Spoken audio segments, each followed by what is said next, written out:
Welcome, everybody. We're going to be working on our Chapter 6 content tonight. We're going to start with the content that you see here in this PowerPoint, and we're going to try to hit on all these major topics in here. The previous chapter that we did, the Chapter 5 content, was about web design. And if you guys recall, there was just a lot of theory and discussion, really. There was not like really any coding that happened in that chapter. That's one of the reasons why I sometimes put chapters together, by the way. So we get ones that are just informative and then other chapters that where we actually deal with code. There's some topics in this chapter, by the way, and I'm looking at the learning outcomes here. So we will talk about all this stuff and we will talk about most of this stuff, right? And some of this later stuff is I'm going to say superfluous. Not that it's not relevant or important, but it's not key to moving forward. So that stuff I'll kind of gloss over and move over a little bit more quickly.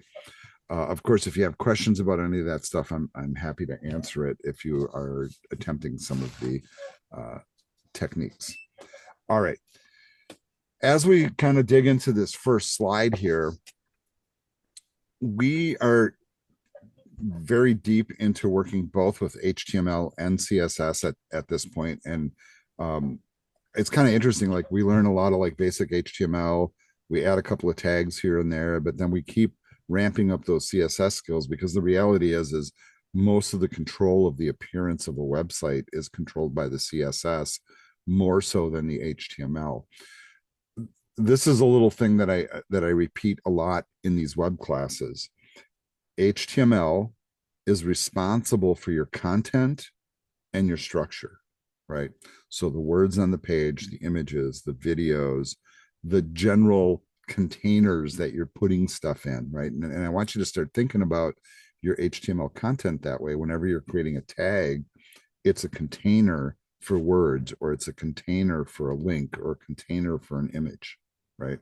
And then we can, through CSS, manipulate those containers in a number of different ways. One of the main things that we do is we adjust the size of things, right? So that's what this slide is about. That often, when we're looking at content on a web page, all of it, by the way, sits in rectangular boxes, right? Everything you put on a screen sits in a rectangular box. We have a coordinate system that we work with on the screen. And I'm going to do a little drawing here, provided that I can. And I ran into this issue the other day when I'm sharing my own screen. I can't annotate it, or can I? Yes, I can. All right. So there's the tool. All right.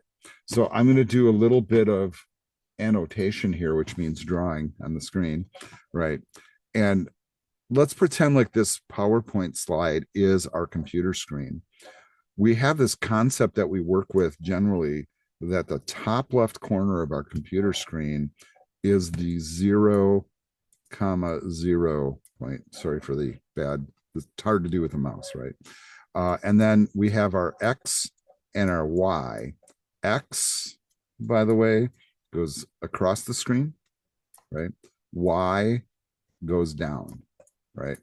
And then we have like this coordinate system that we use. So if this is 0, 0, that should be a 0, right?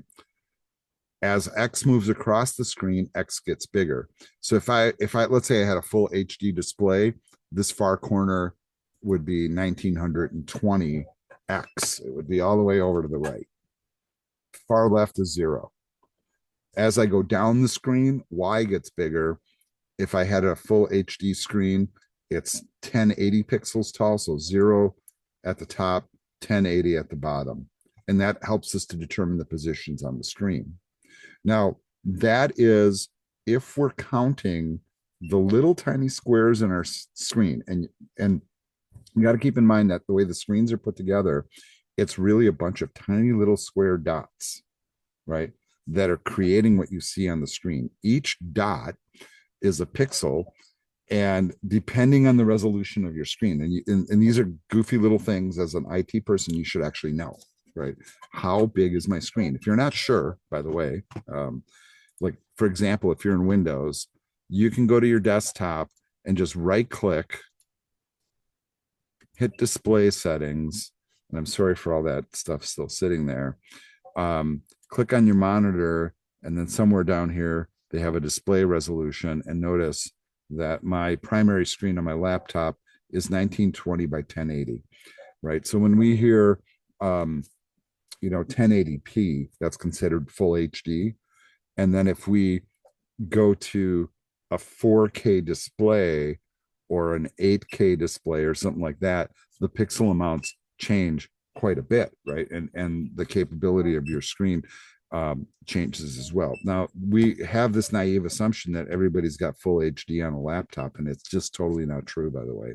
So you might look at your resolution on your own laptop, and it might be something significantly smaller, like something like this, like 1366 by 768, or if you're, depending on the brand of your machine, might be a 1440 by 900, right? And so your monitor might be small. You might have a 13-inch display or a 14-inch display or something like that, and it doesn't fit full HD. The ideal would be these days that you have a full HD screen, right? You can buy externals that are bigger, but knowing these pixel amounts is really important relative to like how you're putting the content on the screen and how big it's going to look. So this is kind of, once again, what this slide is about, is the width and height of objects on the screen, right? And the primary way that we measure on a screen is pixels, because it's a finite amount relative to your screen.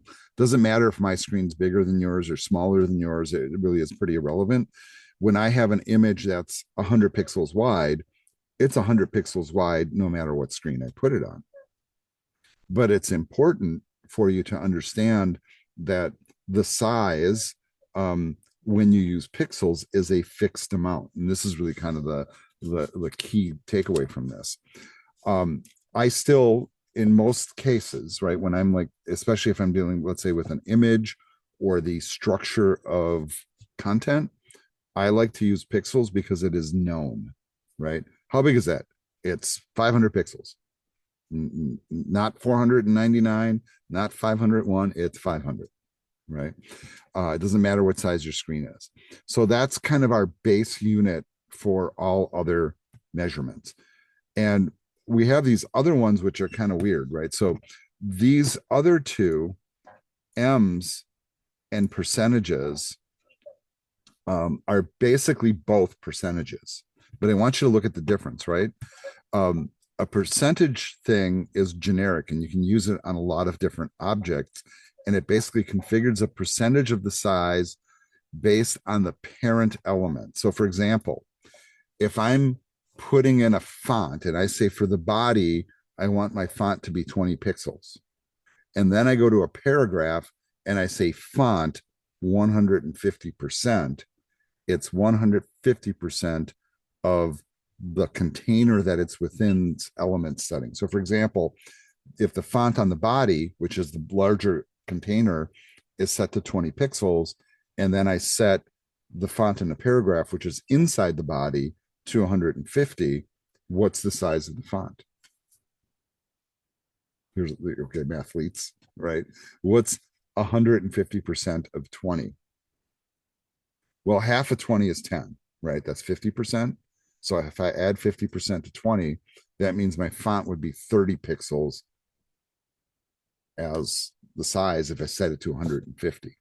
Now, the same thing happens with M's, but M's use a numeric system that doesn't have like a 3-digit, like 100% takes 3 numeric digits and the percent sign.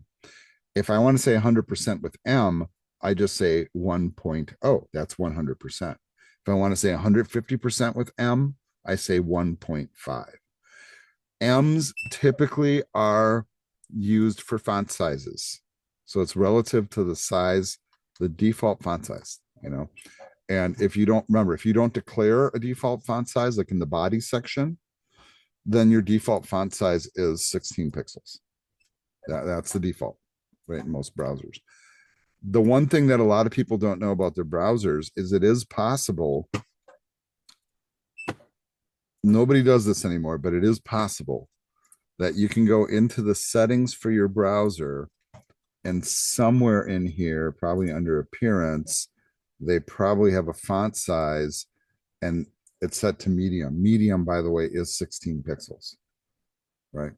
So nobody goes in here and changes this stuff anymore, and nobody goes in here and changes the custom fonts either. They just go with the defaults because that's kind of the standard. In the old days, we did used to go in there and change it because we would get websites that were basic HTML and looked horrible. So we would change the fonts, we change the size, right, to make it suit our needs. Generally speaking, most users do stay away from this. The ones that do mess with this are ones that usually are hard of seeing and need things bigger, right? So you need to be mindful of that. And it's kind of weird to come in here and change this, by the way, to like large or small and see what it does to your page, because it can really, really break it, right? So there's some tricks that we use from a coding standpoint to kind of keep that from happening, by the way. Okay, so these two then are basically the same thing, percentages. So like if I want to say, for example, 50%, right? It would, for M, I would say 0.5. That's the basic difference. Now there's these other two newer things that we're seeing a lot of, and this is not heavily used by people, but it's used enough that it's worthy of mention. So this is one of those newer CSS features where we're looking at the value relative to 1% of the viewport height. Okay, so this is really a hard one to explain. So it basically looks at how tall your screen is or how wide your screen is, and then adjusts whatever element it is based upon that. So for example, if I'm looking on a phone, I might check the view width to see how wide that is to configure a size based on this setting. What I think is really helpful, right? And I might not be explaining it as well as I could and should. And because frankly, I'm not super clear on it myself, right? So one thing that you could come in here and check is like that particular setting in W3 schools, right? So they talk about these units, right? So they talk about how to set stuff using pixels. They talk about how pixels translate to actual measurements, right? And why we don't use points generally. They all talk about the relative lengths. And I want to show you that aside from M, which is a modern one that a lot of people do use, right? And notice how it says 2M means 2 times the size of the font that it would normally be. So 2M means 200%, right? Then there's these like really weird ones, right? So for example, like these are ones I really never ever use. I'd just be real frank about it. They're out there and you can see rarely used, right? Here's some of the newer ones that are used a bit, right? And so these are the ones that we're talking about. So let's just go in here and take a really quick look at how these work. And all right, so take a look first at how the page has the default font size. So all the HTML on the page is going to be preset to 16 pixels, right? Here's an example of 16 pixels. Then we have the first div called top div. That's this one. That's set to 2 rem, right? And it says the font size of this div element is 2 rem, which translates to 2 times the browser's font size. This is now intelligent people will say, right? How is this any different than M? Okay, and the answer is it's not, right? This is just a different way to do it using that letter R in the mix. So look at the other one here, this paragraph down at the bottom, right? Notice how there's no declaration of class or ID or anything like that. And why? Okay, so for example, this one here, all right, so I'm looking at the wrong place. So here we have a div that doesn't have an ID on it. So the generic div is set to 3 times the normal size. And then back to the paragraph at the bottom, right? That goes back to the default. But notice what that text says there. It says the rem unit sets the font size relative to the browser's base font size and will not inherit from its parents. So this is the part that is really kind of hard to tap into for people, because I can say here what my default font size is, but rem is actually relative to the browser's base font size, not your document's base font size. So this is where it gets a little strange. The thinking is, if somebody's overriding the settings, right, because they're blind or something, right, or close to blind, then the rem settings will scale better than the M settings will. This is a really touchy area of design, takes a lot of experimentation to kind of get it right. And I'm still calling this like a relatively new approach. It actually has been around for like 10 years or so. So it's not completely brand new, but just to kind of give you that idea. Now these two, the view height and the view width, let's just take a look at the width one. And I want you to notice what this is doing here. So let me get my little annotation bar kind of moved over to the middle here. So we just have some basic HTML. We're setting the H1 font size to 20 VW, right? And it says 1 VW equals 1% of the viewport width. Now watch what happens to hello when I move the width. Do you see how it's scaling? Notice the other font though in the paragraph below. This stays the same. This one adjusts automatically. Okay, so now let's talk about this. Would an M or a percentage adjust automatically in size? No, it would not scale automatically. So the advantage of this setting is that it allows you to dynamically adjust the size of a font, and actually the size of anything. Let's get down to that, right? Relative to the width of the screen. So this often is really preferred for mobile, because if you got like a new iPhone, it's one width. If you take that iPhone and flip it sideways, it's a different width. You get an Android phone, depending on which one you get, they're all different. None of them, it's not a consistent size across phones, right? So this is one trick basically that we use to kind of combat that problem. If you want to do one relative to the height, well, this one's a little harder to do, but I can adjust the browser height this way, right? It won't adjust going horizontal, but it does adjust going this way. I'm going to just generally say most people don't adjust this one. They don't do the VH as much as they do the VW, right? All right. So that's just a basic explanation of how those work. I think that's helpful.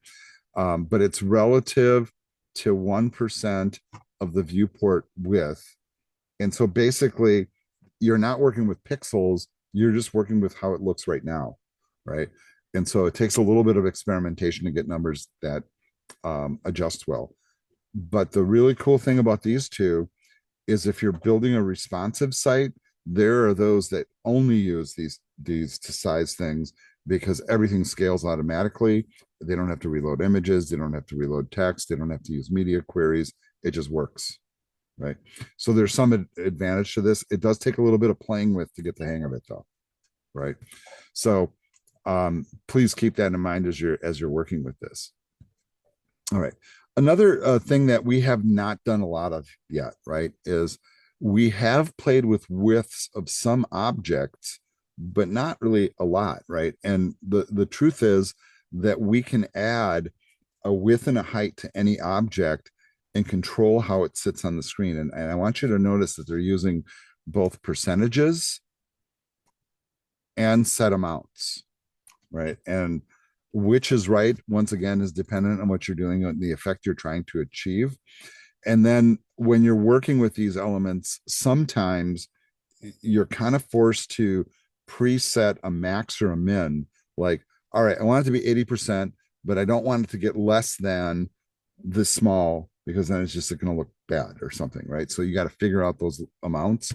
I tend not to mess with these too much, but there have been times, where let's say like I'm working on a logo in the header or something like that, and I only want it to get so small when people put it on their phone, I might set a minimum width.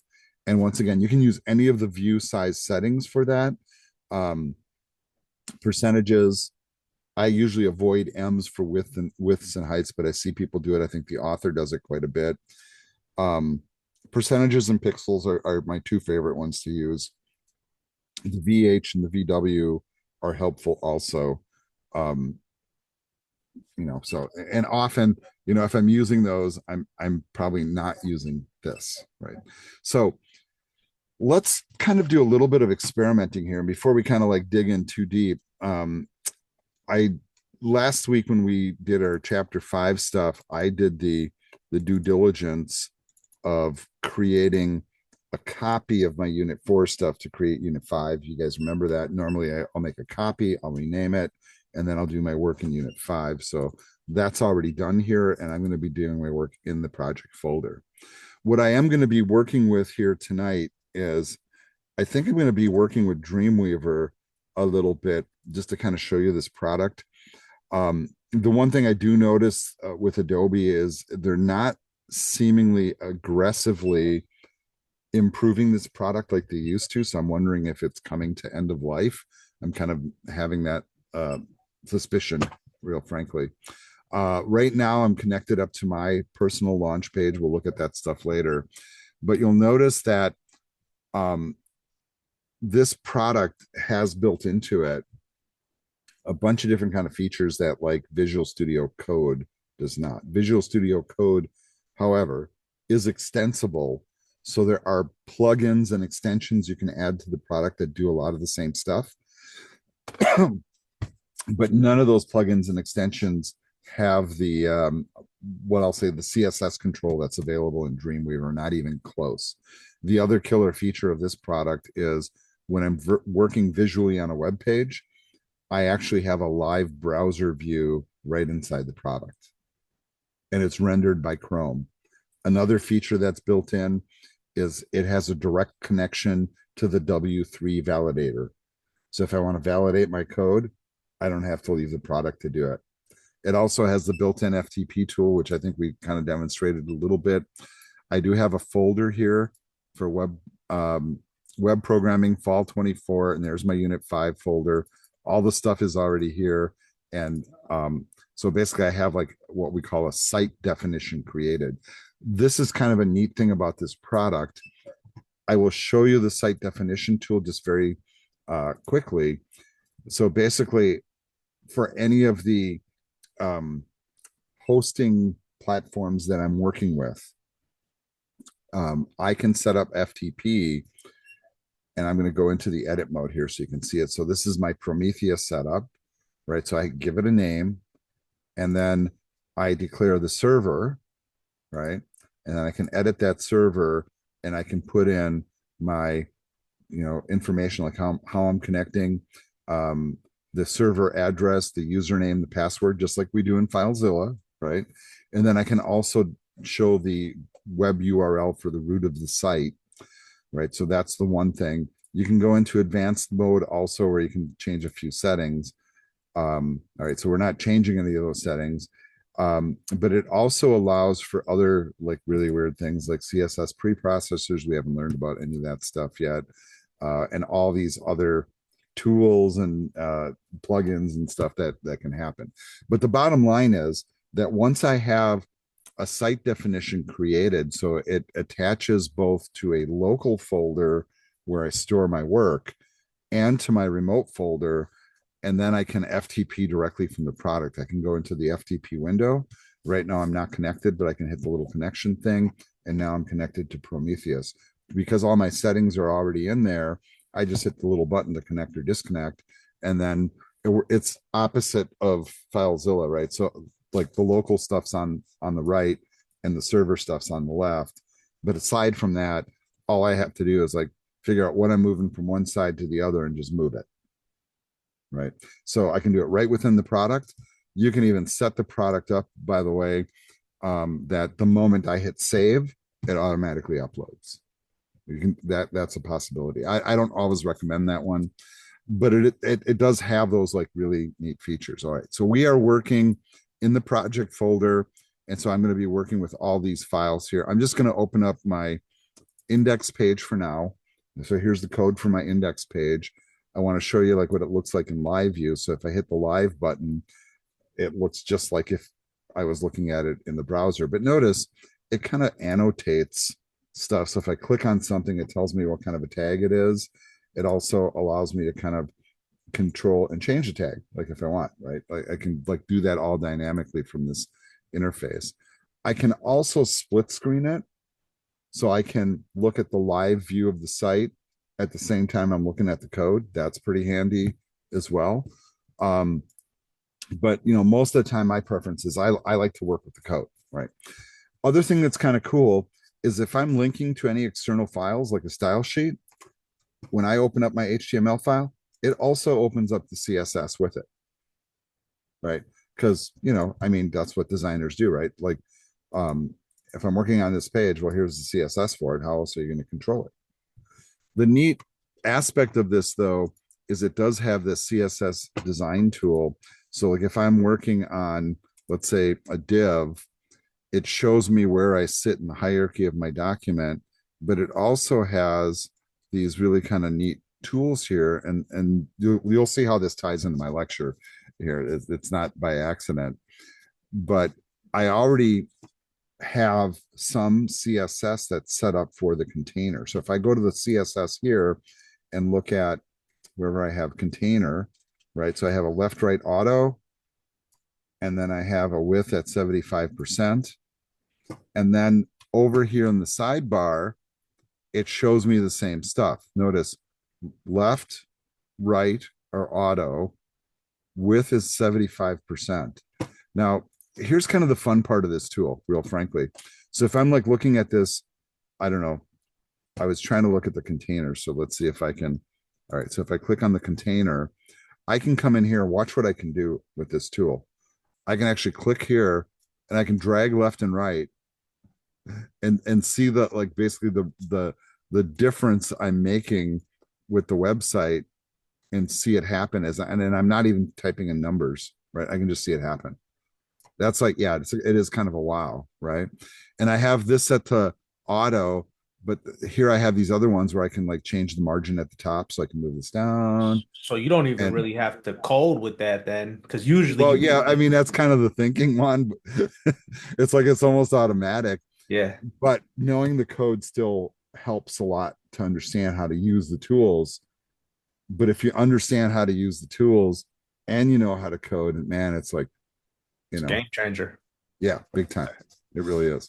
So this is one of the reasons I like to show this to them. This is just one little aspect of it. Now, notice also, because we've learned a little bit about the CSS box model already, where everything's in a square. And when I'm working with objects that are square, it shows me the margins. And if I don't have any padding on this, but if I added padding to it, it would show me that on the panel too. And I could control it graphically, or I can type in, or I can even, if I don't want to work with pixels, I can change to any of those weird formats, including the ones that are rarely used.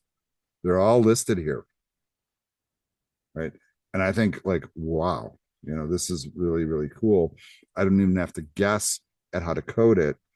And if I make a change here, it is directly reflected in the CSS file, wherever my container is in here, that I can't even find it. There it is, right? So I did a couple of adjustments with the margin top, and now it set it to 0 because I was messing with it, but it wasn't there before. The default is 0 anyhow. But you notice like the 73% stuck. The file's not saved yet, but all I have to do is hit save and then it's saved. But any of the items that you can select, and this is where this panel gets like really crazy, like any of the stuff that's in your style sheet, I can just go to it, see what it is. Hey, I don't like the color. I click the color panel's right there, et cetera, et cetera, et cetera.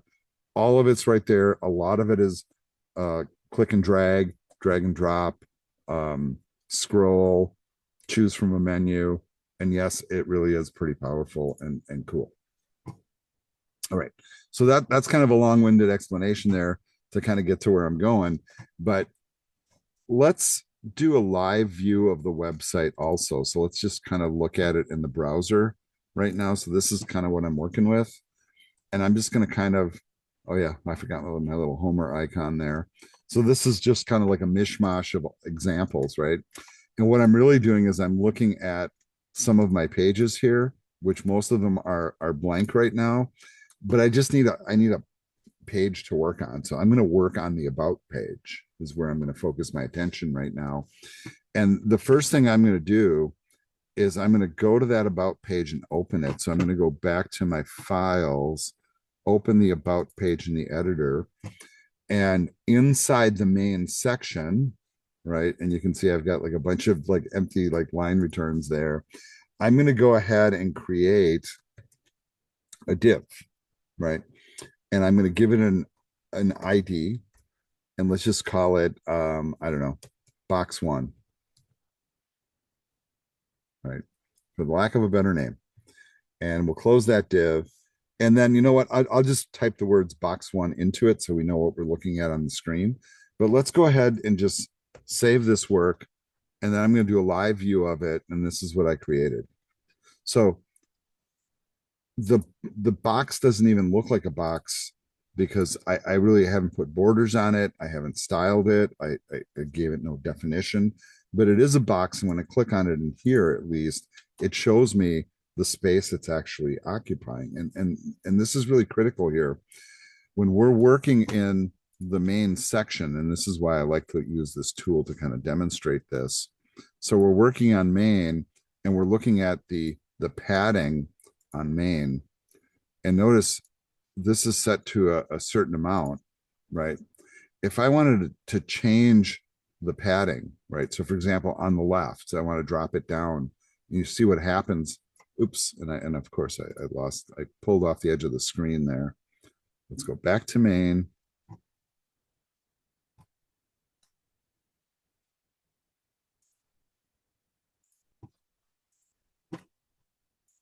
I'm just trying to get that CSS panel to, all right, let's just use this. Here we go. That's better.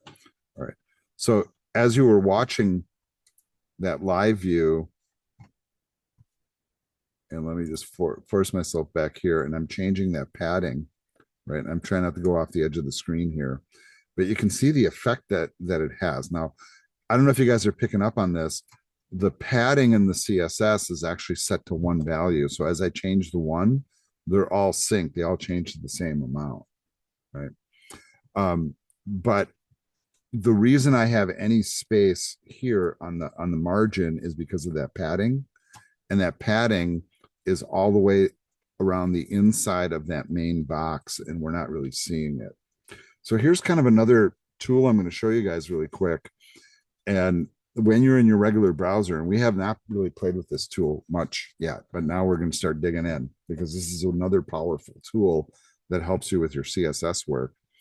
When you right click on a blank part of the page, so not on top of words and not on top of an image, right, or not on top of a video or a link, you get this option on the menu. So we've gotten used to looking at page source. That just shows you your code.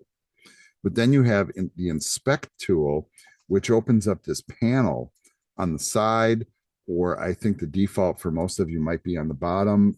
But by the way, you can shift where it sits. So you can put it on the bottom, right, if you want, or you can put it on the side. I usually like it on the side. I mean, that's just me. But same kind of thing happens here. And this is where it gets kind of interesting. It takes both your CSS and shows you all your settings here, but it also allows you to dig into the structure of your page. So if I wanted to look at, let's say I want to go to my about page and I want to look at, let's see, there's a container, there's my main, and then here's my new div, right? So when I click on that div, it basically doesn't have any styles attached to it. In fact, when it says user agent style sheet, that just means whatever the browser does by default. right? So this is kind of the interesting aspect of it. But if I want to add a style to this, and right now there is no style sheet for this, well, let's go back and add the style sheet for it, right? So this is called box one, right? And so if I want to add some styles to it, I mean, I can do it right through the code. So maybe I just do this way at the bottom here. So I'm just going to say # box one, right? And then we'll do curly brackets. And then let's just do something really goofy like background. How about let's make the background black. Let's make the color of the font white. Right? This is just to kind of prove a point, but you can see it already in the in my live preview that it's doing those maneuvers, right? Another thing I might want to do is I always like to put padding on things in CSS to give it a little space inside the box. So here's an example. So 30 pixels of padding inside the box, right? Now, remember the grand goal of this is to demonstrate width and height. What I want you to notice is as I save this, my about page is already saved. I'm going to go back to the live browser view of it and refresh, watch what happens, right? So now it sees the box and it shows me the same styles that I just typed. Here's where this tool is really, really cool. I just put in a black background. I can come in here, click the checkbox, and get rid of the background. Nice. Or the font color. Or heck, I could change the font color. Maybe I like it slightly peachy colored or whatever. And I can see what it looks like. Now, what's neat about this is I can play with the settings without changing the document. So sometimes this inspect tool is super helpful for figuring out problems or sizes before you do it in the coding engine. Another example would be, all right, so I change the color. It also shows me the padding. Now, this is really kind of neat. As I hover over the padding, it shows it to me in the object, like how much space it's occupying, right? Notice it's got a little expander. So when I say padding 30 pixels, I'm really saying padding top 30, padding right 30, bottom and left, top, right, bottom, left, trouble. Remember that? Yeah, right. So a couple of different clients. If I want to change one side separately, I can do it here. And here's the neat thing. If I don't like the setting, I can change it and see the result here before I change it in my CSS. Now, I can also, and this is really bizarre about this panel, I can also add styles in this panel. So I can do width and say, I don't know, 300 pixels. And that's what 300 pixels looks like. What a trip, right? That I can actually create the stuff here, try it out, see how it looks on the page before I do it for real in my coding engine. So if you don't have a tool like Dreamweaver where I can see the CSS results right in the tool, you can use the inspect tool to do basically the same thing. So notice I just put a 300 pixel width on this because I liked it. I like the white font, black box. I thought that looked fine too. And then, you know what? I can do a height too. So let's do a height and let's just do it in pixels. So let's make it, I don't know, 200 pixels tall. There we go. And notice here in the preview, I can now start to create containers that are very specifically sized. And that's kind of cool. Now, here's where it gets really strange. All right. And we'll talk about this as we kind of roll forward in the PowerPoint eventually. When we're working on HTML and I have a box like this that I just created, box one, well, you know, the next logical thing I do is I go to box two, right? So I'll make a box two, give it a different ID, and then we'll also style it differently, but we'll borrow some of this, right? So I don't want to like type it all from scratch again. So we'll call this box two. We'll give it a, let's flip these. Let's make the background white and the color, I don't know, dark blue. Let's do that. We'll use the same padding, the same width, and the same height. Okay, so saving the CSS, saving the HTML. Let's take a look here. And I want you to notice what happened. This is kind of interesting. So I created another box. I just kind of flipped the colors. They're the same size. And what your brain might tell you, and this is where HTML layout gets a little bit weird, is, oh, if I made the box smaller, couldn't this box come and sit up here? That's kind of a weird thought, right? And that's kind of where we're heading to. So you can do a lot of what we call positioning using CSS, but because this box is actually what we call a block level item, even though we're not filling this part of the screen, it still is reserved for this box, even though I made it smaller. This is where it gets weird. So in order for us to do that and break out of that, we do this thing called floating, right? So we'll get to that. But once again, the width and the height properties, I'm a big fan of using pixels for those whenever possible. For things that dynamically change, percentage is okay. The one example that we have here is the main body section, right? If we look at the width, right? And I'm not sure where that one is in here, but anyhow, right? We can look at it here. But if we look at is it the main? I forget where we put that. No, we put it on container, right? The container is set to 73%. So it'll always be 73% of whatever screen it's on, which might be good, might not. I'm not really sure, right? So that one will change dynamically. So the more I change the width of the view, right, the more that will scale downwards, right? And even here inside of Dreamweaver, it will do that.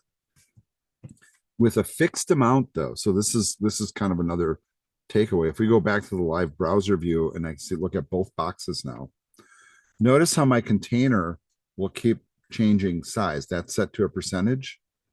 But notice when I hit those boxes on the edge of those boxes, and I'm getting close now, what happens when I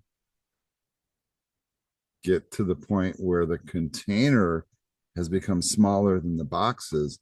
The boxes are set to a fixed pixel amount and the container is set to a percentage. So the container can get smaller than the boxes, even though it's holding the boxes. This is really weird, right? So this sometimes dictates how you do stuff, right? Like, so if you're going to try to do different sizes here, I would probably write what we call a media query to adjust for that, but that's kind of a separate thing that we're going to talk about too, but we're getting there as well. These are the kind of issues that we're starting to contend with now, is how do I get stuff on the screen where I want it, how I want it, and behaving the way I want it, right? As opposed to just getting it on the screen. But the fact that I can take a box and place it on the screen is pretty cool, right? So we talked about this before, but we're going to revisit it really quick, which is the CSS box model. So the CSS box model basically holds, and you can see here, the content, padding, border, and margin. And it kind of looks like this. You guys remember when we looked at this, right? The content can be an image. The content can be letters or words, whatever. It doesn't really matter what the content is, right? But whatever that space that content occupies, it travels with margin, border, and padding. Margins on the outside of the border, paddings on the inside of the border, whether it's visible or not, and the border sits in between. We can control the size of every side of that box model separately. Remember, top, right, bottom, left, TRBL, trouble, right? You can control each one of those things separately for each one of these settings. And that's a hard one to kind of latch onto initially, but I think, isn't it fascinating when you work with Dreamweaver that they basically, inside their tool, they have the box model right there so you can see it, right? Like which side you're affecting and how you're changing it. And then you can see it react right inside the product once again. Um, all right, so that's kind of the overview of the box model. And what happens, right, is you got to play with these settings to kind of figure out what they do, right? So one that they start with is the margin, right? So we haven't played with this a lot. We've played more with padding than with margin, but I'm going to do an example here on changing the margin of the container. And I want you to see what that does. So I'm going to go to Dreamweaver to do this change. And that container right now is set to these settings. So we have left, right, auto that centers it on the screen, width of 73%. It just happened by using that tool. And margin top was set to 0 because I was messing with it. But why don't we go ahead and set a margin here of top of 20? And you notice what that did at the top of the screen. So even though we're not seeing it, there is a border on the container here. It's set to 0. And the margin basically pushes out from that border towards the object that preceded it. So it basically pushed me down 20 pixels. That's kind of cool. Maybe I want that effect. Maybe I don't. Right. This is kind of weird, right? Hard to demonstrate left, right, and bottom when you don't have those things on the screen. But I could do a margin bottom, I guess, pretty easily here. So where did my container go?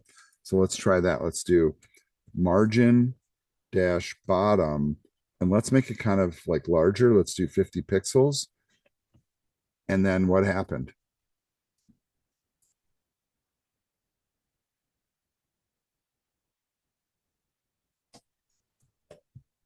Do you see like the amount there? Oh, let's make it 150 pixels. And now it becomes more dramatic. Right. So it's creating space outside the object.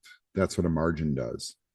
And once again, you can control that individually, left, right, top, bottom, top, right, bottom, left, if you want to do it in order. You can also declare it in one fell swoop, right? And we've talked about this before too. So instead of doing margin top, margin bottom, and I'll just comment those out just so you can see, I can do them like this, where I go top, right, bottom, I'm typing bottom, and left, right?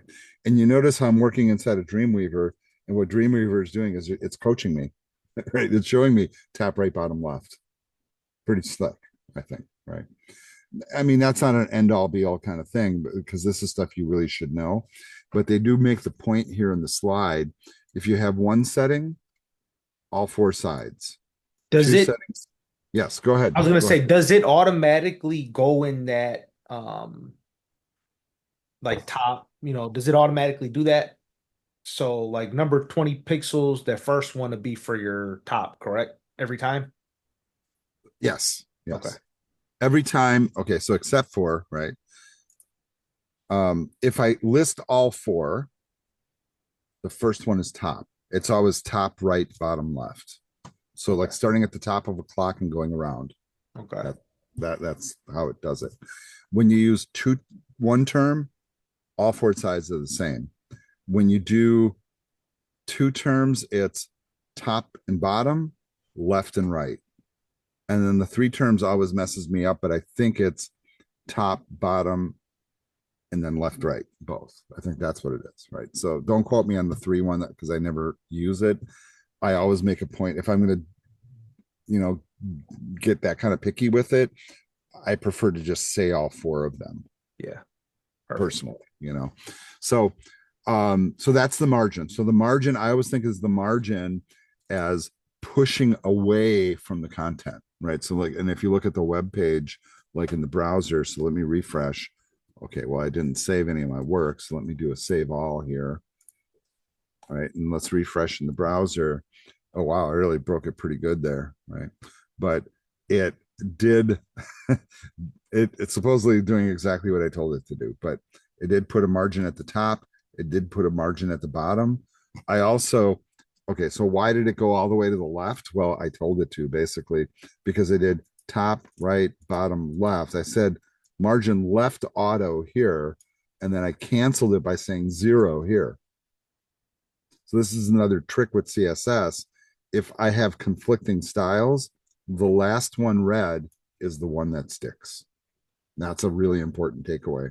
So, so I really wouldn't want that. I would really want to probably go back and use the individual ones like this, right? So margin top and margin bottom, the left right auto stay in place to keep it centered.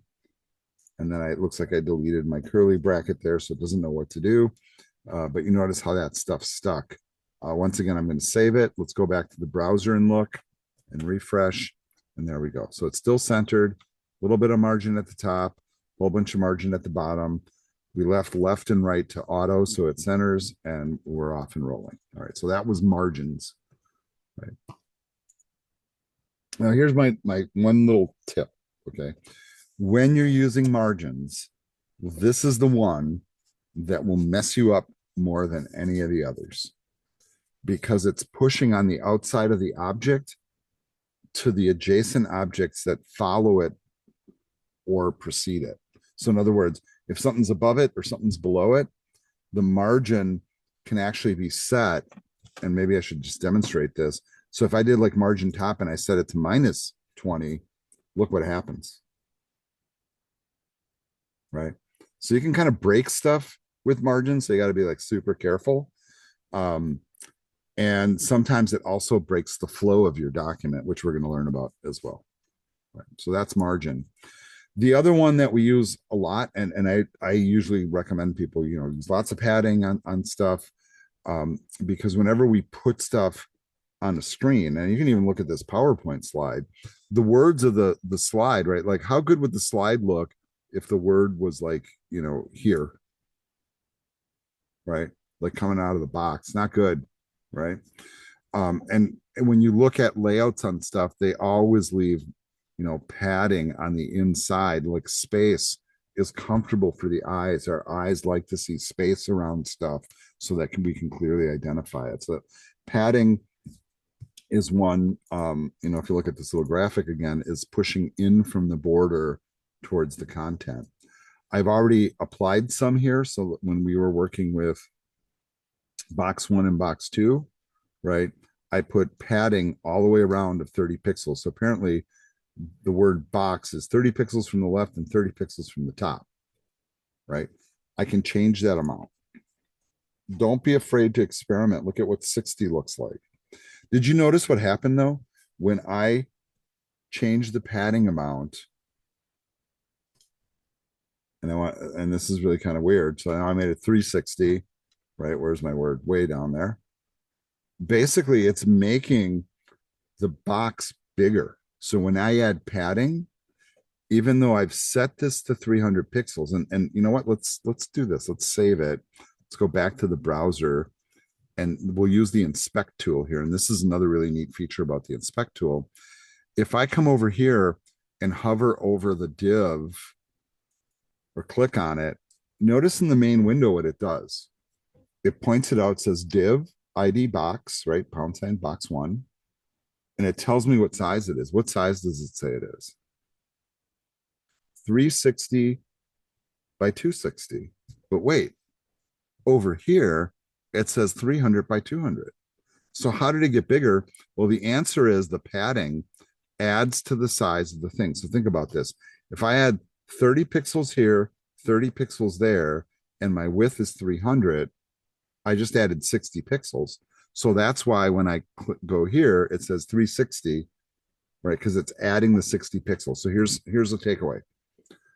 When you add padding, it makes the object bigger. So you have to calculate that in your calculations. Like if you've determined that 300 pixels fits, but 360 does not, then you need to make adjustments to your width to bring this down by, 60 pixels. So in other words, you take that down to 240 to make it the size you really want, right? So now when I go up here, now it's 300 wide, right? And so this is something that we wrestle with, right? So whenever you add padding, it makes the object bigger. Whenever you add margin, it does not, but it pushes against the adjacent objects, sometimes causing negative effects, right? So these are just like little things to kind of keep in the back of your head as you're working with this stuff. I will tell you, when I first learned how to do these, I was completely perplexed because I had nobody explaining it to me. And when you went out to the internet to look it up, there was no stuff like this on the internet. There was no W3 schools to look it up and go, oh, hey, this is great. This is how it works, right? It was just a bunch of really like low level information.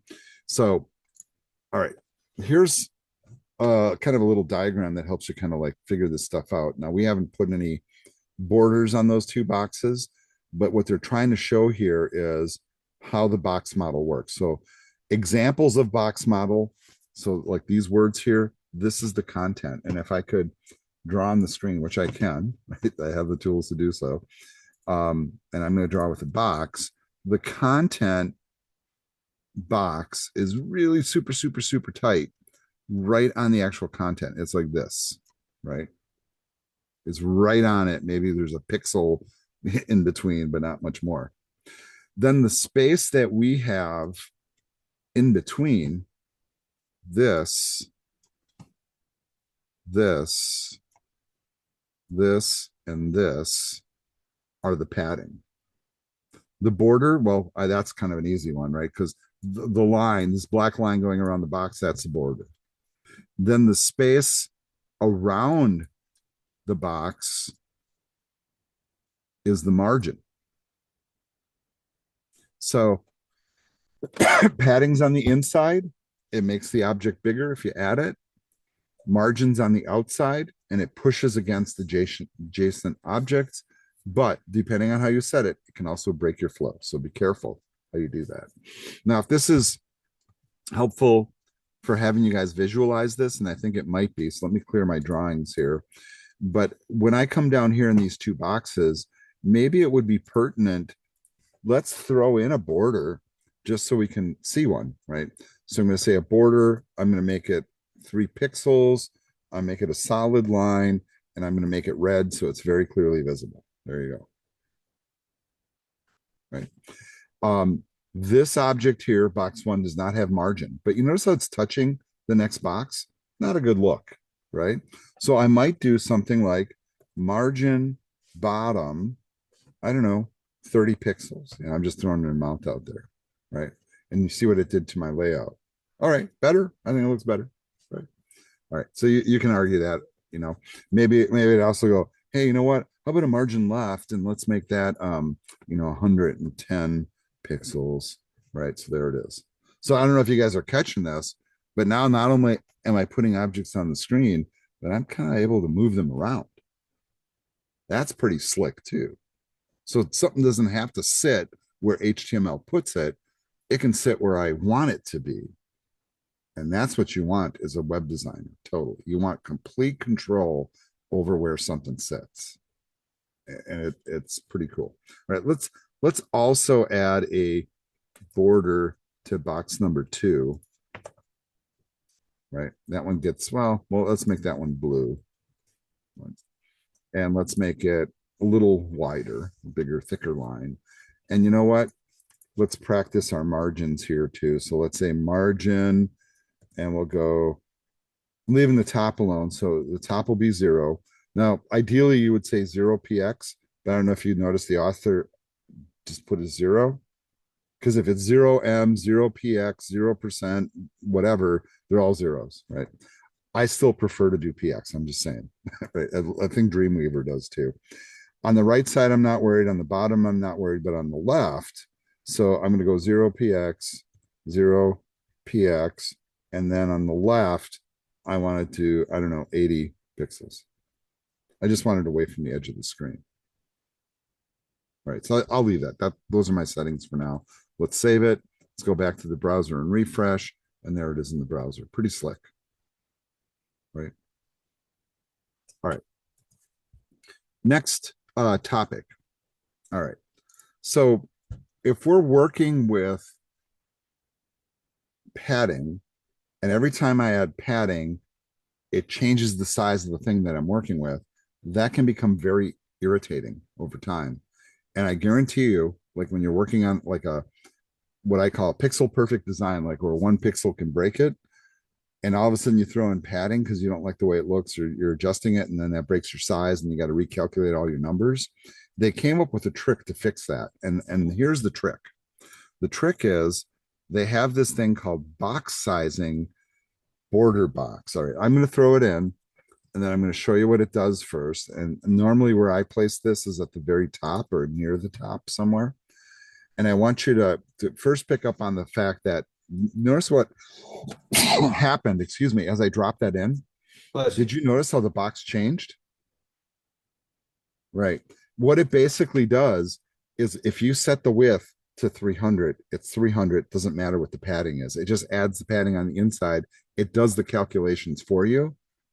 So that if you want something 300 pixels, it stays 300 pixels. Now, how did it apply itself to box number one? Well, how it did it is with this CSS selector, which we call the wildcard. It's an asterisk. That means everything on the page is getting that style if it's using a width and a height that's set in pixels. This factors the padding into the calculation. And so if I set it to 300 pixels, it's 300 pixels. I don't have to adjust for the extra 30 and 30 on the left and the right, or 30 and 30 on the top and the bottom, which changes the size of my thing. So like if I save this now, right, I go back to the browser and refresh, and then I find that box again. Now look, now it's the sizes that I set it to be. I think this is really fascinating too. As you look, as I hover over this and notice the yellow area. What's the yellow area? Well, it's the left margin of 110 pixels and the bottom margin of 30 pixels. The green area is the padding. The orange area is the border, and the blue area is the content. And keep in mind, I'm setting the content to be 300 by 200, but it's subtracting 30 from every side. So really it's 240 by 140. Right. So I don't know, guys are picking up on all these little nuances here, right? There's like nuances to this.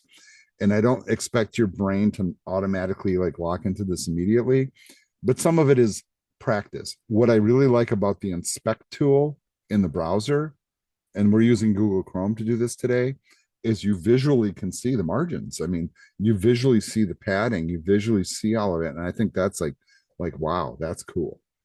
That is really a cool feature. This is like one of your best friends when you're trying to figure out layout issues, when you can come in here and go, oh, yeah, the yellow is a margin. So it's like, yeah, the margin's a problem, you know, that kind of thing. So, all right, let's keep moving forward in the presentation here. We will take a break in just a little bit if you're wondering. In fact, why don't we take a break now, because this next thing gets a little bit kind of weird and deep. So let's do 5-minute break. At 6:52, we'll come back at 6:57. The video is. All right. Another thing that's really kind of hard to, both for me to teach and demonstrate in some capacities, frankly, is this concept of what we call normal flow in a document. Generally speaking, when we are working with what we call block level items. So an example of a block level item would be something like a heading tag, like a H1, H2, H3, a paragraph, a div, those types of things. And generally, those things will occupy the full width of the item that they're sitting within. In other words, they'll occupy the whole width of the screen as much as they're allowed to. Right. And you can actually look at this like graphic here. Like, for example, wildflowers here is basically going all the way across the screen.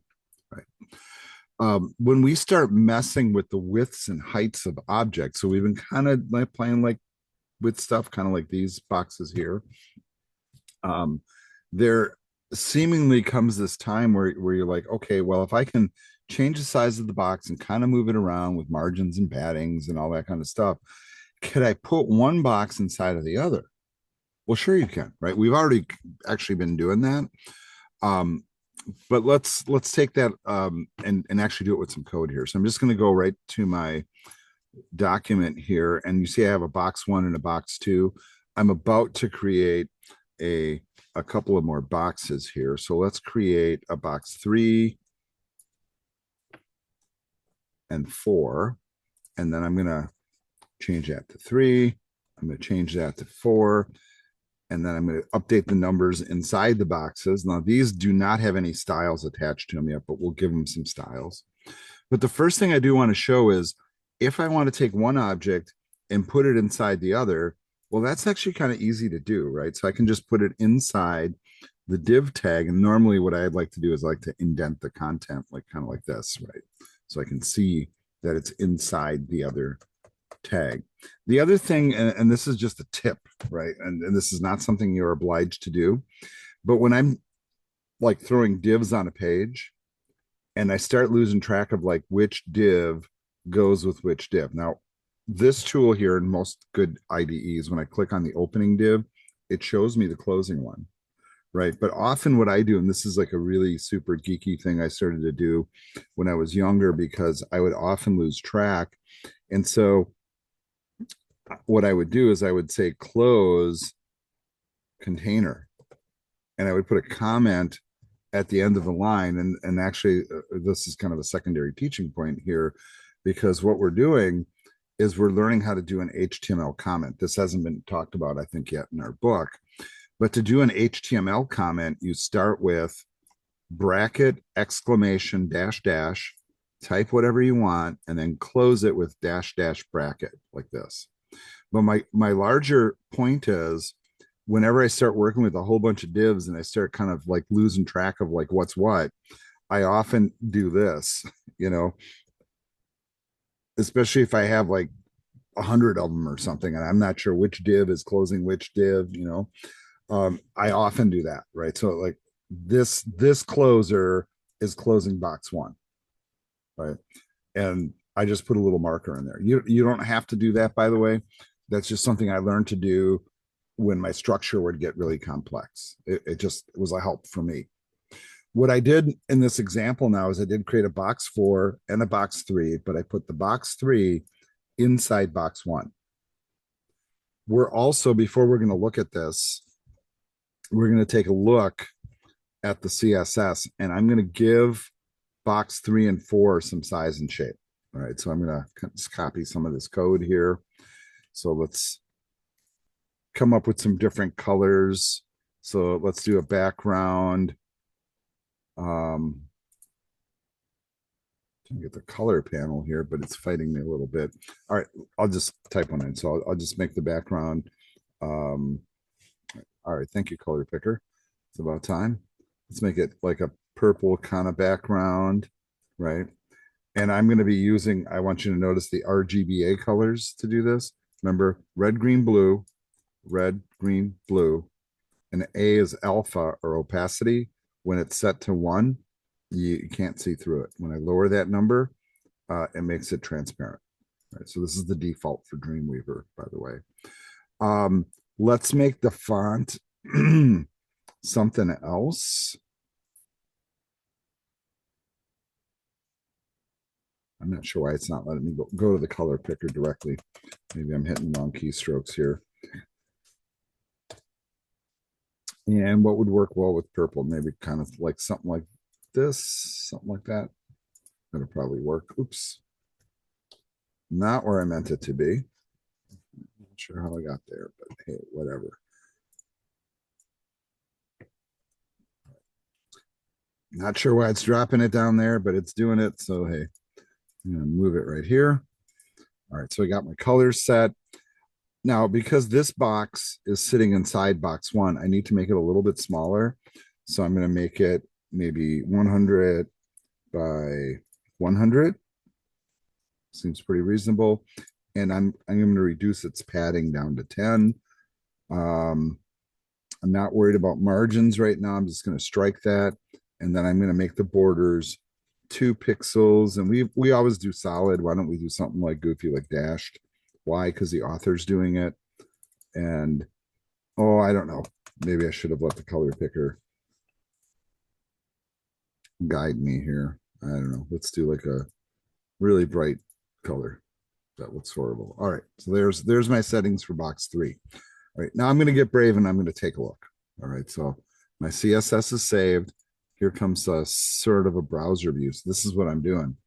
So when I put the div inside the other div, I can start to basically encapsulate content. Now, you guys might not have picked up on this before, but the whole body, everything inside the browser is a container. And then we created either a container or a wrapper, right, where the main section went. Let's see if I can highlight the container. The container holds everything, right, including the main. And we were putting stuff inside of it. We weren't even thinking about it. But when you start to see it like this as an example, so I can take one object and put it inside the other object and control its size and position inside that object. Kind of cool also, right? So you can do a lot of stuff with this. Now, there is a little bit of finagling you have to do. Like if I'm taking one object and putting it inside of another, it's got to fit, right? That's one thing that has to happen. And if you want to make it visible, you got to do something to make it visible, right? This has a little padding, no margins. It's, I don't know what the size of it is.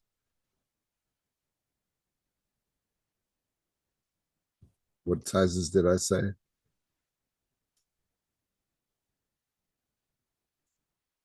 100 by 100 is what I made it, right?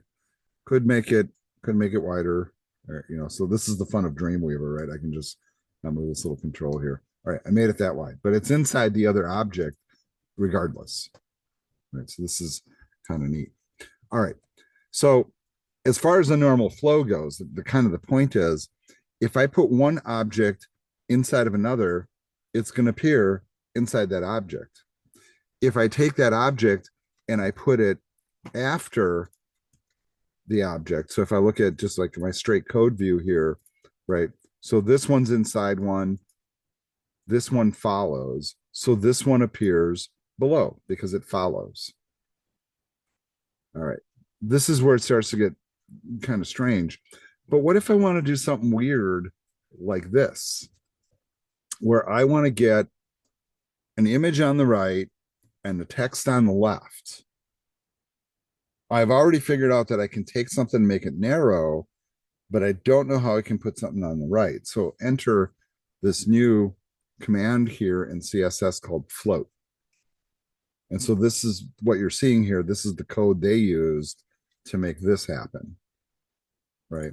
And notice that what they did is whatever YLS is, which I'm assuming is this image, right? So they gave it an ID of YLS, whatever that means.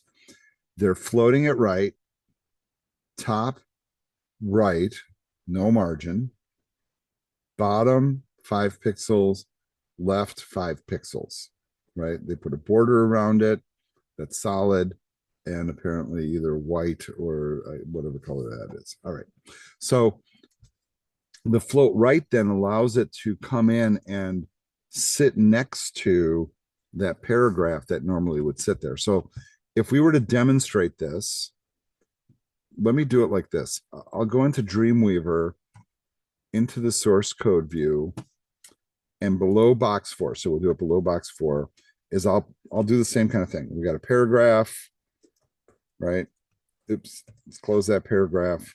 And then we have a bunch of words, words, whatever, without doing like lorem ipsum or whatever. So what I'm going to do is I'm just going to copy those words and paste them a few times. So I have some words. There's my words, right?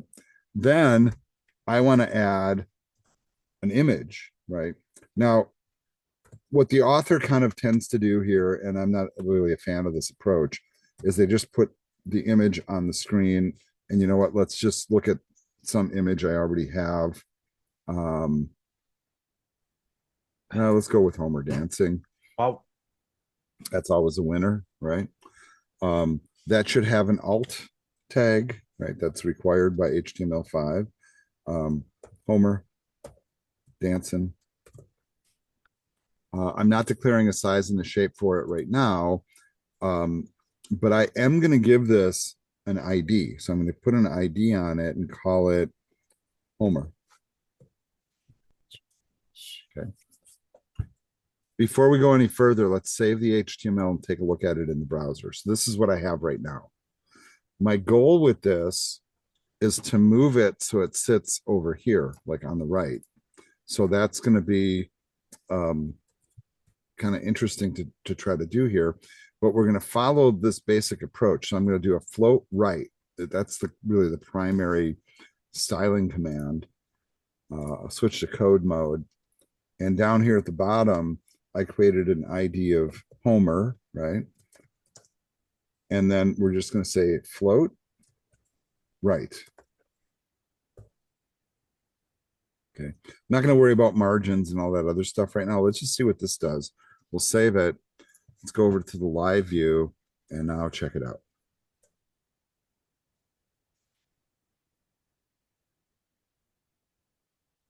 This is kind of weird. Is this what you expected? It does not look like the thing that we have going on here, right? So we're not seeing their HTML, but we see like what their other stuff is set for. But basically, this float really all it does, and this is a hard thing to kind of explain, is it moves it to the right side of the screen in the normal flow of the document. What I also need to do, and they're not showing this part of it, is I need to take that paragraph, and I'm sorry I'm bouncing around so much. I don't know which tool I'm looking at. And you know what? Let's take that paragraph and give that an ID also. And I'm just going to call it sample par, for paragraph. All right, that's what I'm going to name it. I'm also going to copy some more of these words. I want to make it just a little bit longer. There we go. Saving. Now I'm going to go back to my CSS and I'm going to add a style for that. So I'm going to do, notice how it finds all my IDs for me. And now I'm going to do a couple of things here. The first thing I'm going to do is I'm going to give this a different command, which is going to be float left. Right. I'm going to refresh. Quick question for you while we're on images. Do you have to have, if you have all that on your style CSS sheet, do you have to include like images on your actual index page and your jobs? Or can you just do it as a div? Like I got div, Yeah, and that's a great question, Juan, because I would prefer that you do it as a div, but the author's not demonstrating it that way. So the issue that I'm running into currently right now is with my personal website that I'm making. I have a image, image folder, right? And that image populates on my actual personal website. But when I create an image folder for the Java Jam website, it doesn't populate. So what I do is I took all the photos out of that image folder and I just put it in the same spot where the index page is, and now it populates. But when I got it in an image folder, it doesn't work. Yeah, you have to change your URLs to the images basically to fix that problem. And I can show you how to do that because that's really the better practice. The pieces that we're missing here that is not allowing this image to come up here is the width that we have declared. So the first thing I'm going to do is I'm going to take a look at this Homer image, right? Let's find him, right? And his size is 320 by 320. So I'm actually going to go in and for Homer, I'm going to say width 320 pixels, height 320 pixels, because that's what it is, right? So I'm just declaring that size, right? The other thing that I'm trying to figure out is how much space do I have with the sample paragraph I really don't know. So I'm going to speculate as to a size, and I'm just going to throw in 300 pixels, right? And now as I save this, I want you to watch what happens here and how I made this narrow. And now there's enough room for the image to fit.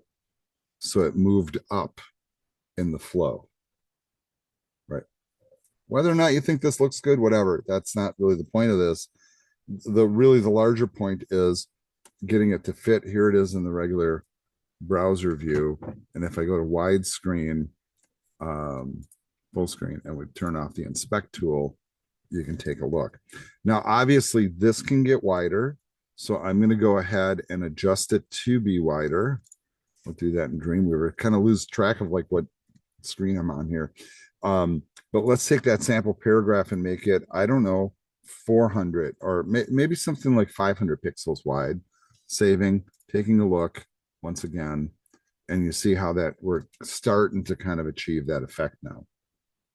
Now, what gets weirder about this, what happens to the stuff that follows? All right, so I'm going to take box 4, and in my code, I'm going to move it, right? So this is in my HTML code. I'm going to take box number 4, and I'm going to put it below the sample paragraph and below Homer, right? I'm going to put it here.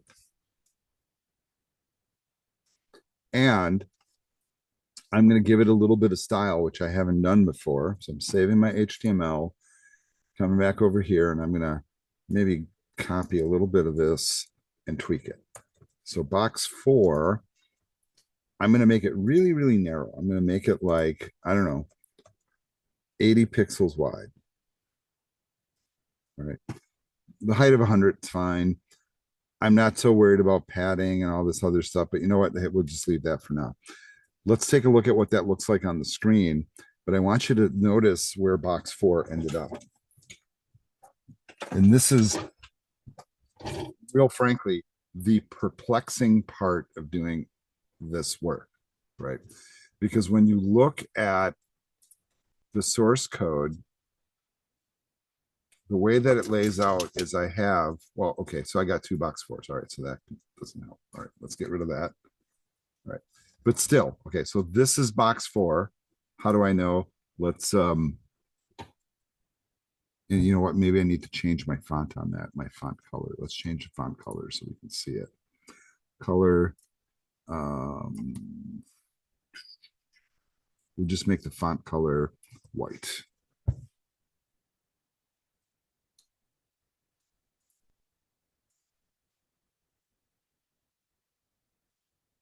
I'm not sure why we're not seeing the words at all, because I think they're in the background. All right, let me do a little bit of tweaking here.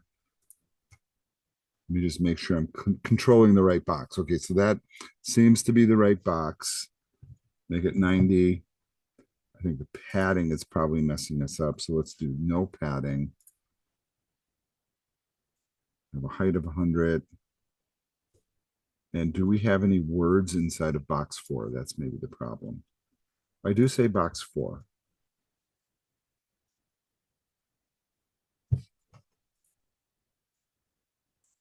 Four B's.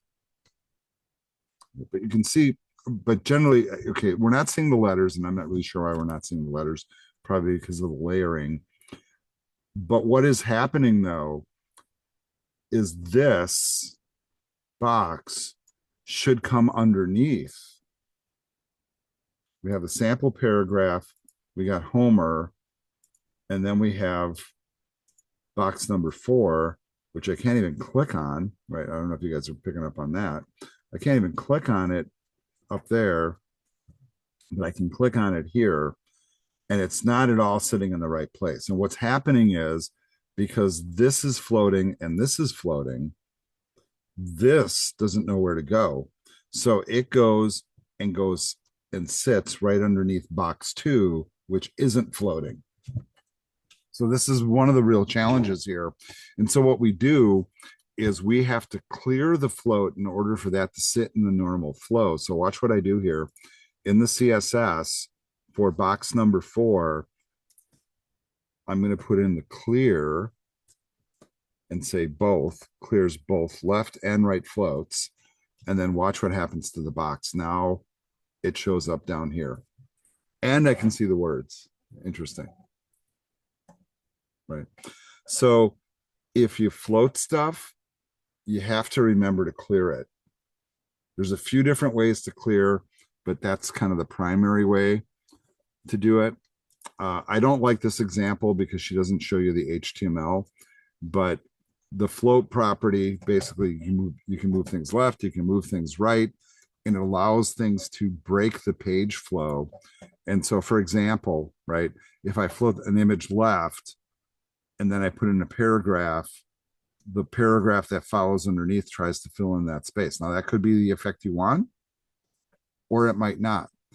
If we clear the float, then we force the following material to go below it. And that's just basically what I did. You can, the clear command really is the better way to do it. So you say clear both, and it gets both of the floats off the table. It is important to note, though, that you can designate. You can say you can clear the left float, or I can clear the right float if you wish. Another way to kind of take care of clearing is to use the overflow property. So this is intended to allow you to put more content into a container than it can hold, but it also has the secondary effect of clearing floats. So this is a little trick that designers use as well. Not a huge fan of using that approach, but it is a valid approach, right?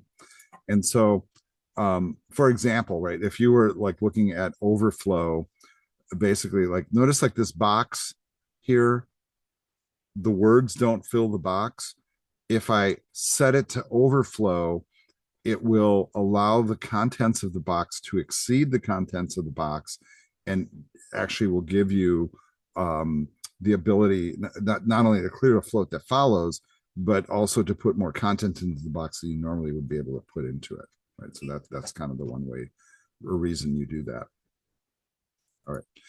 I'm going to move on now to some layout things, because this is where kind of the author gives us some clues. Like if you're going to start building your own site, what kind of structures you could use. So I want to kind of backtrack us a little bit, because basically so far when we've been doing these examples, we've stuck to what we call a single column layout, right?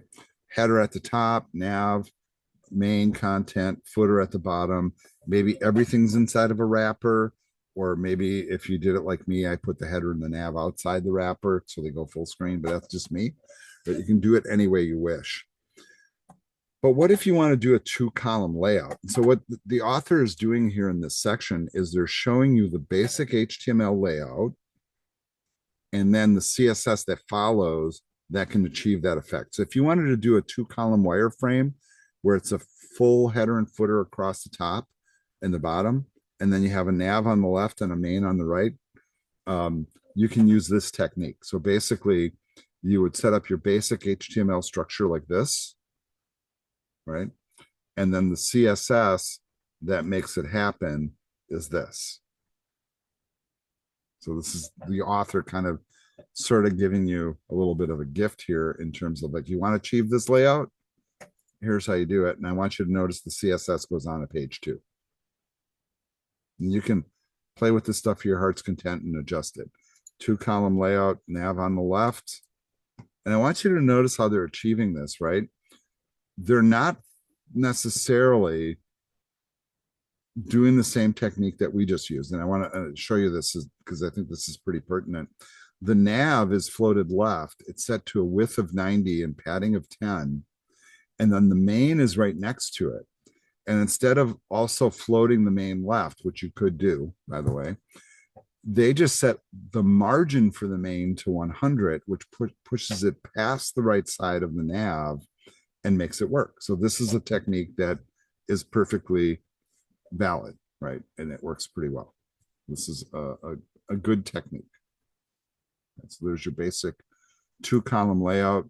It'll give you something that kind of looks like this if you want to build a website. So there's the sample, and here's kind of what the sample looks like. All right. Another approach, all right, and as you guys start working the case studies, you notice the author starts doing this. Like, I think most notably with Java Jam, probably. You can do two columns, and the where you put the columns doesn't have to be the way that we just saw it. You can make the whole left side of the screen the nav too, right? So they're just showing you an alternative to it. And basically, the header, the content, and the footer are inside the main, right? And this is kind of an interesting approach too. I'm not a huge fan of this look anymore. To me, it looks like very, I don't know, 1999 or something, right? It looks a little antiquated, but they're just showing you that it is possible. Another kind of really bizarre thing about working with CSS is we typically don't mess with these settings on an introductory stuff, but as we start to get to this level where we're doing design, it becomes very pertinent. So normally, if I put a paragraph on the screen, this style is implied. So for example, a paragraph's default is to display as a block level element, meaning a thing that occupies the whole width of the screen. If I do a link or an image, its default is to display inline, meaning doesn't occupy the whole width of the screen. It only occupies the space it occupies, right?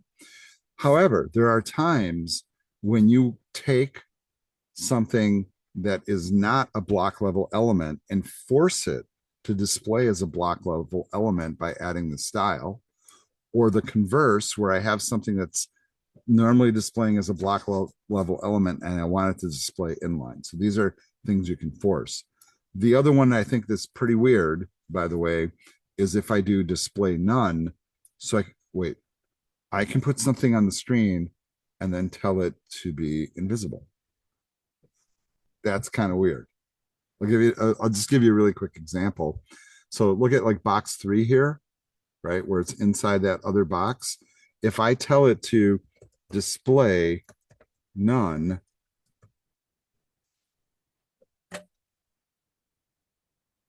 okay. So now I know what you're asking yourself. Like, okay, why would I do that? Why would I build something, CSS it, and then make it invisible? Here's the why. You can write CSS code, but you would normally do this like JavaScript, for example, where somebody might click on something and then it appears. It's not like it came from nowhere. It was already on the page. You just weren't seeing it. So I can use JavaScript, for example, to control this setting and make something appear or disappear, right? And I'm just kind of like pasting the code back in and out to show you. But I think it is pretty fascinating, and actually I want to redo at this point, right? There we go. So you can make something display none. So that's kind of interesting. That can be used in a lot of different ways, but usually we'll use that feature with other dynamic tools. So in other words, we hide stuff until we need to see it, right? Kind of a neat technique. I have seen people use this technique, for example, to hide words on the page, to still draw, like you want your website to be all pictures, but you still want Google to find it. And so we put something on the screen, put a bunch of words in it that Google will find, but we're not showing it to the user because we want to just show them the pictures. That's another reason for it. So just kind of, keep those ideas in the back of your head. Right. Kind of weird, but, totally a thing. All right. Variants of this display property, right? You can display something as like an inline block, and as it explains here, it'll display as an inline display element adjacent to other ones, but also be configured with properties of block display, including width and height. So if I wanted to turn something into an inline element, right, but I want to be able to control its width and height, I would say display inline block, and then I can use width and height with it, where otherwise, if it was normally inline, I cannot. Because normally, you got to think about this, an inline element is the size of the content. If I say display inline block, now I can control that, the size of it, width and height. All right. There's two other display properties that are very modern, useful tools, and we will experiment with these when we get to the next chapter. But there's one called Display Flex and one called Display Grid. These are both very, very useful when we do responsive design. Um, and I will show you how those work. And I really dig this approach. I've been doing more and more stuff myself that utilizes both of these tools. Flex in particular, I think, is maybe a little bit easier to use initially. Um, but when you're struggling to put stuff on the screen and then you find a way that not only allows you to put it on the screen, but then also respond to mobile or whatever format you go to, both of these do that. So those are highly recommended. I have an extra credit assignment, I think, in the next unit about that. So, all right, let's start talking about some navigation things and talk about maybe a little history of navigation. In the old days, when we used to do menus, we often would put them in unordered lists. So we do a UL like this, right? We'd throw our links in there inside of list items. And you know what? This is very, very similar to what we've done. We're just not using the UL tags, but the result of it is really this, right? So if I do a navigation that's vertical, right? So like a sidebar navigation that looks like this, and I use the UL, right? It will put in the bullets. But let's face it, that does not look great, right? I don't necessarily want bullets on my menu. So you can use this style, list style type none, to eliminate the bullets on ordered lists and unordered lists, by the way. So you can use it on both. If you have a bullet list and you want to make the bullets go away, list style type none is the setting. Another one that I find particularly useful, and this is me, and I think I've showed you this trick already, is like in my navigation. So let's look at the navigation here. And you notice I've already done this. So I'll go up to where I've done it so you can see. Give myself just a little more screen space here. All right, so here's my nav. And notice I already used this technique. And I just want to cut it out of here. So it shows you like a link normally would have an underline. If I decide not to decorate it, right, it takes away that underline. I think that's a great trick too, especially for navigation. I don't necessarily want my navigation, for example, to have an underline on it because I don't think it looks good, real frankly. Since we're on that topic, we are going to talk about this in a little bit, but I'm kind of like exceeding the pattern of the author's PowerPoint here. I'm kind of like doing it a little more on the fly. I'm going to take that same style I have above and I'm adding to it what we call a CSS pseudo class, right? So in other words, anytime somebody hovers over one of my links in the menu, I can do something relative to that hover effect. And what I think I'm going to do is I'm just going to change the color of the link. In fact, maybe I should use the color picker on this. And let's go with, I don't know, that something, I don't know, like that looks pretty good to me. All right. Okay. So it did it again. It just put the color in the wrong spot. I'm not really sure why it's doing it. So I apologize. Must be how I'm using the tool. Right. But basically, now I'm telling it that anytime I hover over my menu links, and here's the beauty, once again, of Dreamweaver, it'll do it right inside the product. That's pretty slick. Right. That's kind of like more like a real website. Yeah, it's kind of cool. All right. So there's kind of like a little sneak peek technique that actually is coming up in the PowerPoint. I think this chapter, and if not, I apologize. All right, for maybe taking it too soon. Now, another trick that people do is because in the old days of HTML, we almost always used unordered lists for our menus. A lot of people, when they started switching to horizontal menus, still kept using ULs and list items to do a horizontal menu. So how do you take something that normally appears like this and turn it into something that goes across the screen like that? Well, here's the CSS for it, right? So here's the horizontal thing. So first, they're getting rid of the bullets. That's list style type none. Then they're getting rid of the underline, and they're putting some padding around each one of the links. So they're putting space around it, right? The next thing that they're doing is they're saying to the list item, display inline. Normally, this is a display block. So I'm forcing it to display across. So this is a way that you can take this code, which normally does this, right? Normally would go vertical, and then applying these three CSS techniques, four really with the padding, right, allows you to accomplish this effect. Okay, here's my 2 cents worth on that, right? If I know I want my menu to be horizontal, why the heck would I put it in an unordered list? And there's an answer for that, by the way. That is because Google and other search engines often think of stuff on bullet lists as being navigation for a page. It's just a historical thing. So some people think it improves their SEO. I'm here to tell you it does not, right? So if I'm going to do a horizontal menu, I don't bother doing a UL list item and then doing the CSS to fix it. There's a lot of rigmarole that goes with that. I just put the stuff horizontally into an HTML space and then adjust it from there. That's my personal approach. But if you're given code or you're locked into a system where the navigation comes in a list like this, there are ways to make it horizontal. That's kind of the point.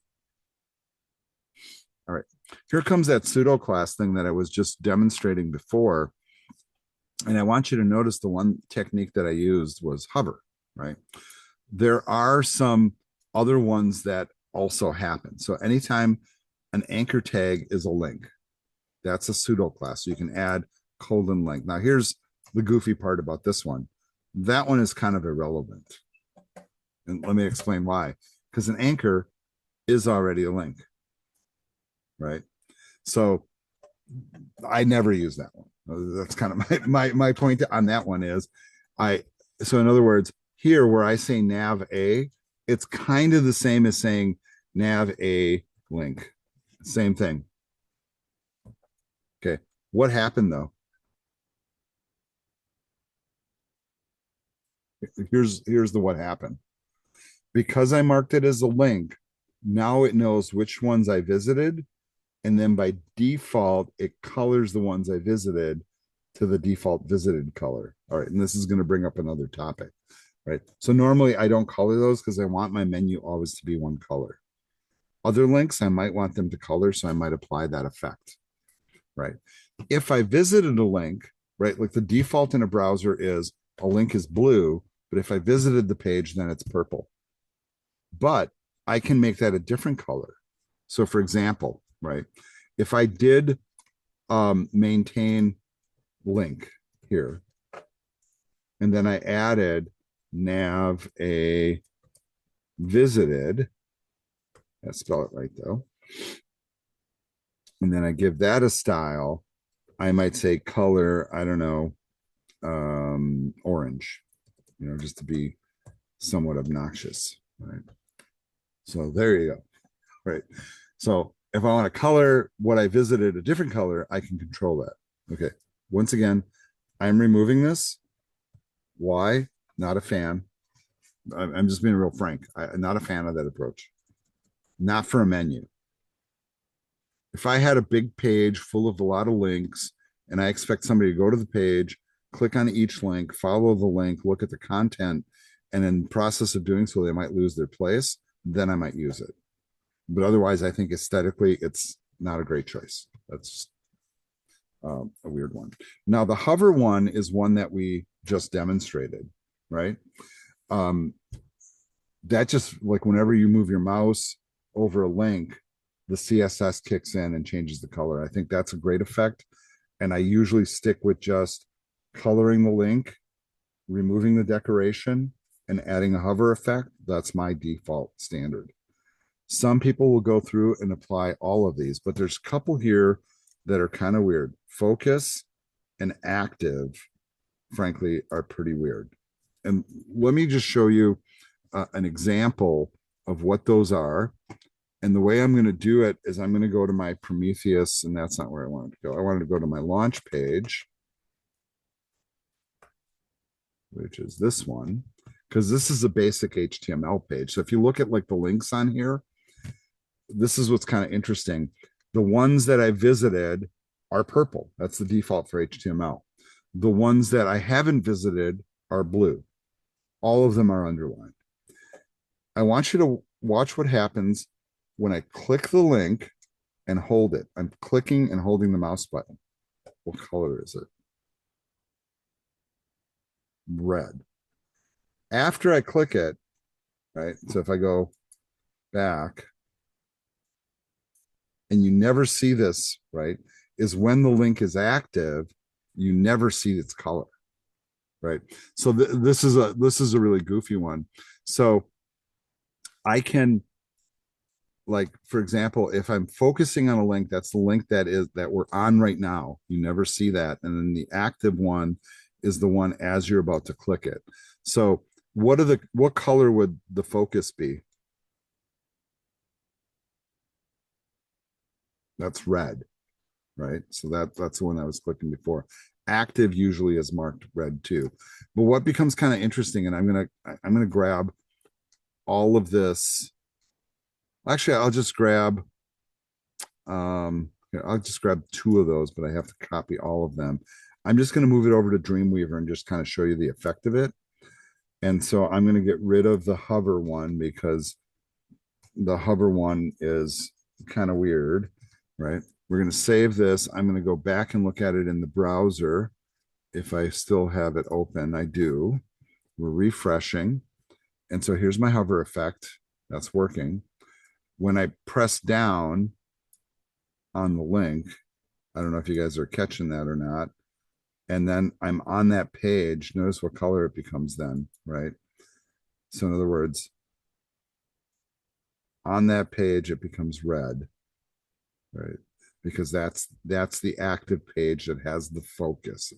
That's kind of the mindset. It's kind of really hard to explain, but focus, whenever you're creating code, focus is the object on the screen that has the attention of the operating system. So it's the thing that we clicked on, or the thing we're hovering over, or the thing we tabbed to, by the way.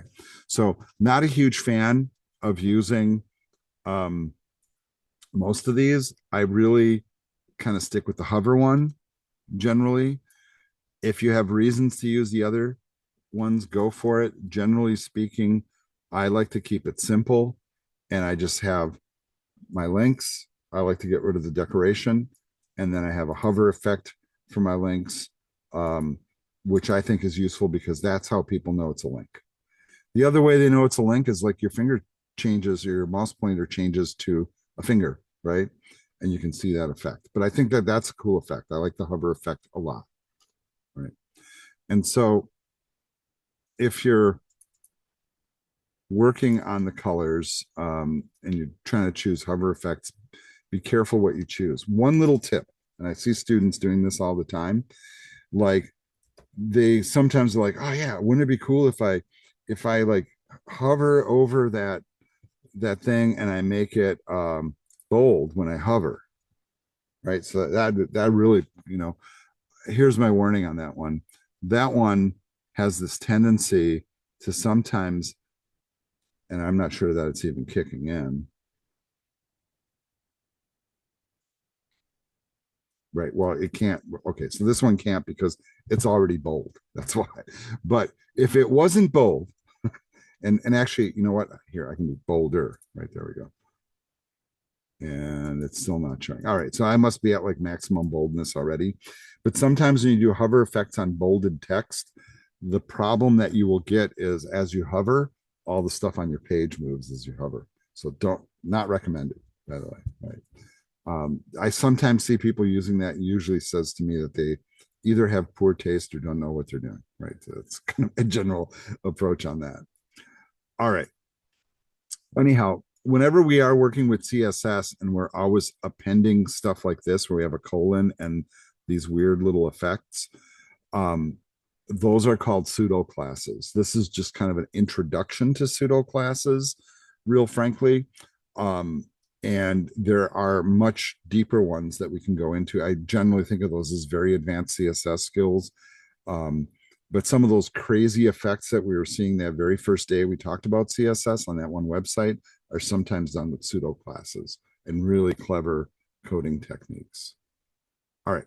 So a lot of good examples there. Let's move on to some of this other content. Right. So we talked about this concept before too when we were talking about images. We talked about this thing called sprite sheets and how sometimes people, instead of like loading a separate image for something, if like they have a hover effect. So the general effect, like on this example, is I go to hover over the menu, it changes the background and it changes the image from the highlighted image to the darker image, right? And you use a sprite sheet to do that. It is basically kind of a configuration thing. I generally find that people are not really using these techniques anymore. I'm just going to kind of point that out too. But there was a time when this was seen as the more efficient way to quickly load images, especially for hover effects. I tend to use different approaches these days, but I'm just showing it to you because it's in the book and you guys are reading about it. All right, so that's my 2 cents worth on that. All right, another thing that I think is kind of interesting is we are doing CSS for the screen, and eventually we're going to learn how to do it for mobile screens as well as for regular computer screens. But that's kind of coming here in a little bit.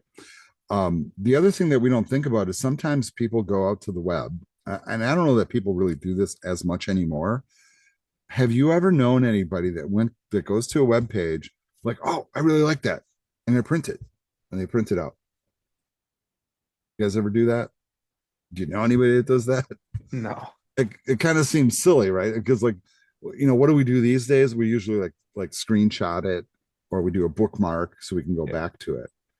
But I have a friend of mine, older guy like me, right? Of course.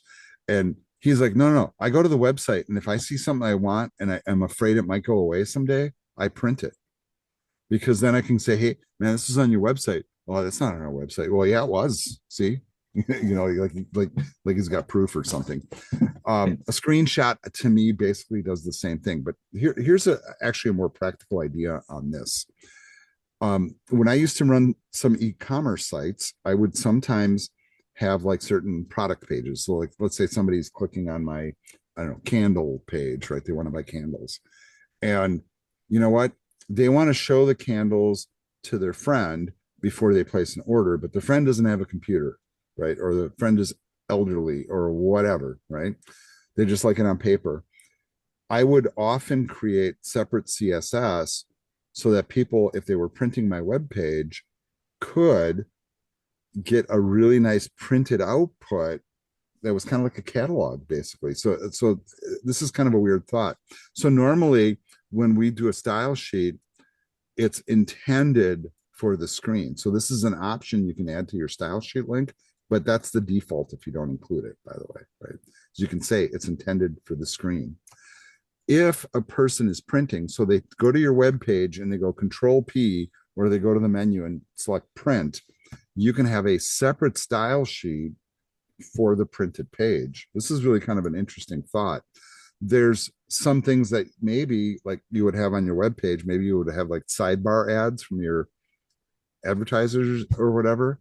And maybe when people are printing it, well, you wouldn't do that. So maybe you would display none. Or notice here, like, hey, they're printing the web page. They really don't need to see the menu when they print it. So you can set your style sheet for the printed page to not show the menu or not show the ads. The other thing that you do is you change your fonts to use points like you do in a regular Word document. And then this recommendation, of course, is you're usually printing on white paper. So use dark colored text. Don't use like purple or something like that, right? It'll just be easier to read. You can also control page breaks if you wish, and there's commands for it. But here's kind of my 2 cents worth on this. Very, very, very few people are printing web pages, but it is possible to design CSS for it, right? So if that's a thing that you have a need for, know in the back of your head that you can do that. You can also do custom CSS, by the way, for other output devices. For example, if you know your web page content is going to end up on a TV, right? You can have a separate style sheet for television viewing. Okay, now that one might be useful because there are more and more people, they're on their Xbox or they're on their Roku or, whatever streaming device they have, or maybe they just have a streaming television and you're delivering a web page to it. Well, it might make sense to, have a separate style sheet for it. I'm just kind of putting it out there. Could you argue that that's also a screen? Yes.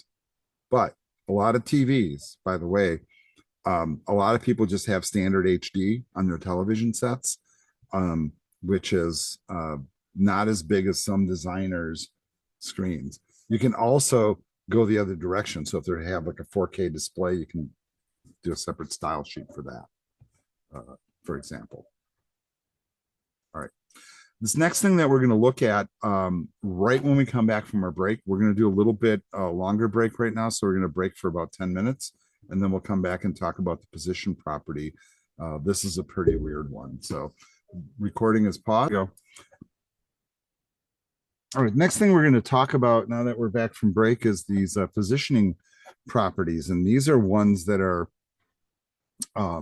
really bizarre to work with. And once again, when you work with these, I'm just going to kind of give you a couple of tips, right? The first thing I'm saying is proceed with caution, right?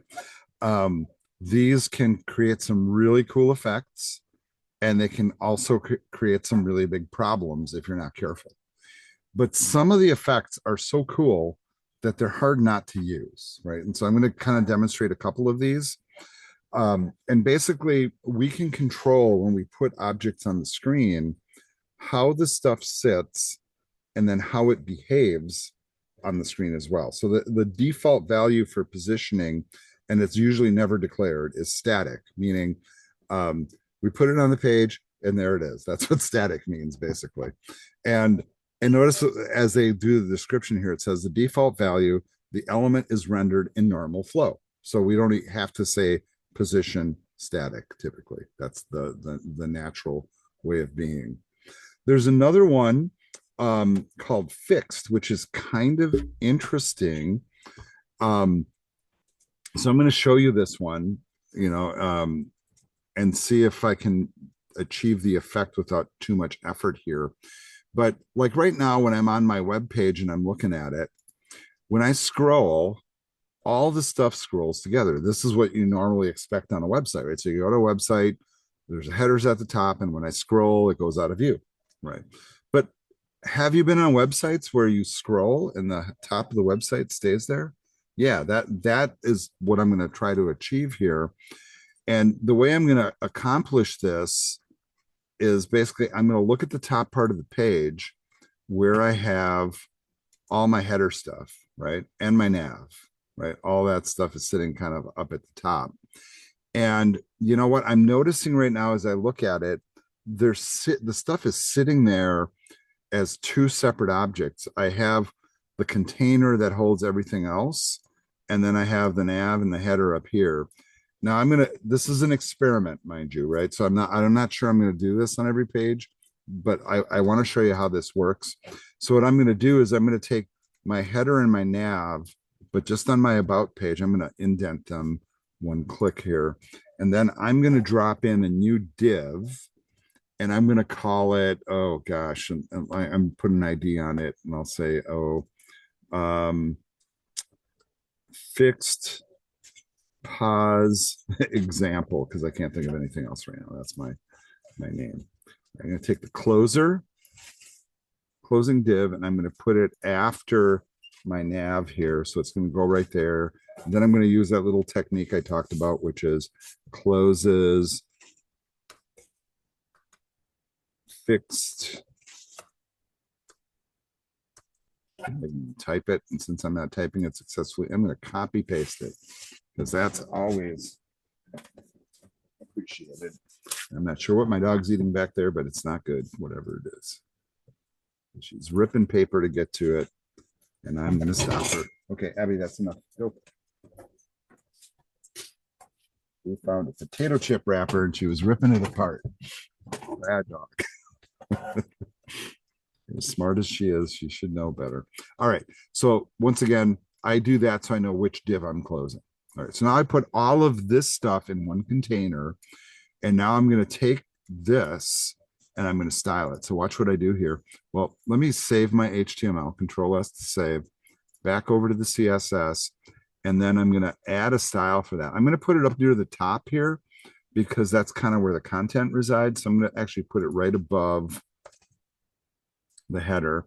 This is an ID, so I'm going to put a pound sign in front of it. So I'm going to say fixed position example, curly brackets. And now I'm going to do display, and I'm going to choose, no, we're not doing display. We're doing position. I apologize. Position. And I'm going to use fixed. Now, this is kind of interesting. So I'm saving this, right? And now, and actually I can do this right here inside the tool.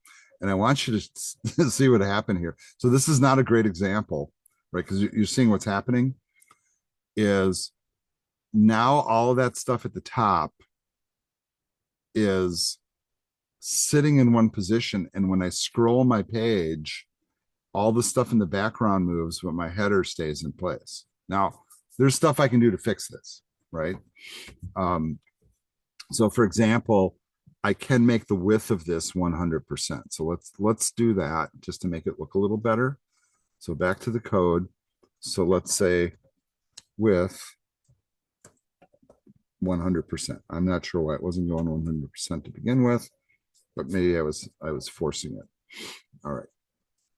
So let's see if that does what I'm hoping. Okay, so it does what I'm hoping. The other thing I'm noticing is this stuff now, the main content is appearing and starting underneath my header. Not good, right? And so how tall is that header? You know what might be better? Let's look at it in the browser, because with the inspect tool, I can just go like this. I can go to that, and actually I need to refresh it, right? Because now that's inside of a different container here. Oh yeah, and I got to go to the about page. So this only happens in the about page. All right, so it didn't save quite yet. Let's save the CSS, refresh. Okay, there it is. And there's my div. How tall is that? It is 389. We'll call it 390 pixels tall. So what I'm going to do here in my CSS is the container that holds everything else. I'm going to put a margin top of at least 390. In fact, I'm going to go 420 pixels, right? I'm going to save this. Let's go back here and take a look. All right. Not a good effect either. Let's see what happens here in the browser. Yeah, I mean, you can see I'm like breaking this like crazy. All right, where I must have put that in the wrong spot. So let's go back to the CSS here. Now, all right, so where did I do that? I did margin top on the container, 420 pixels. Obviously not the right thing to do.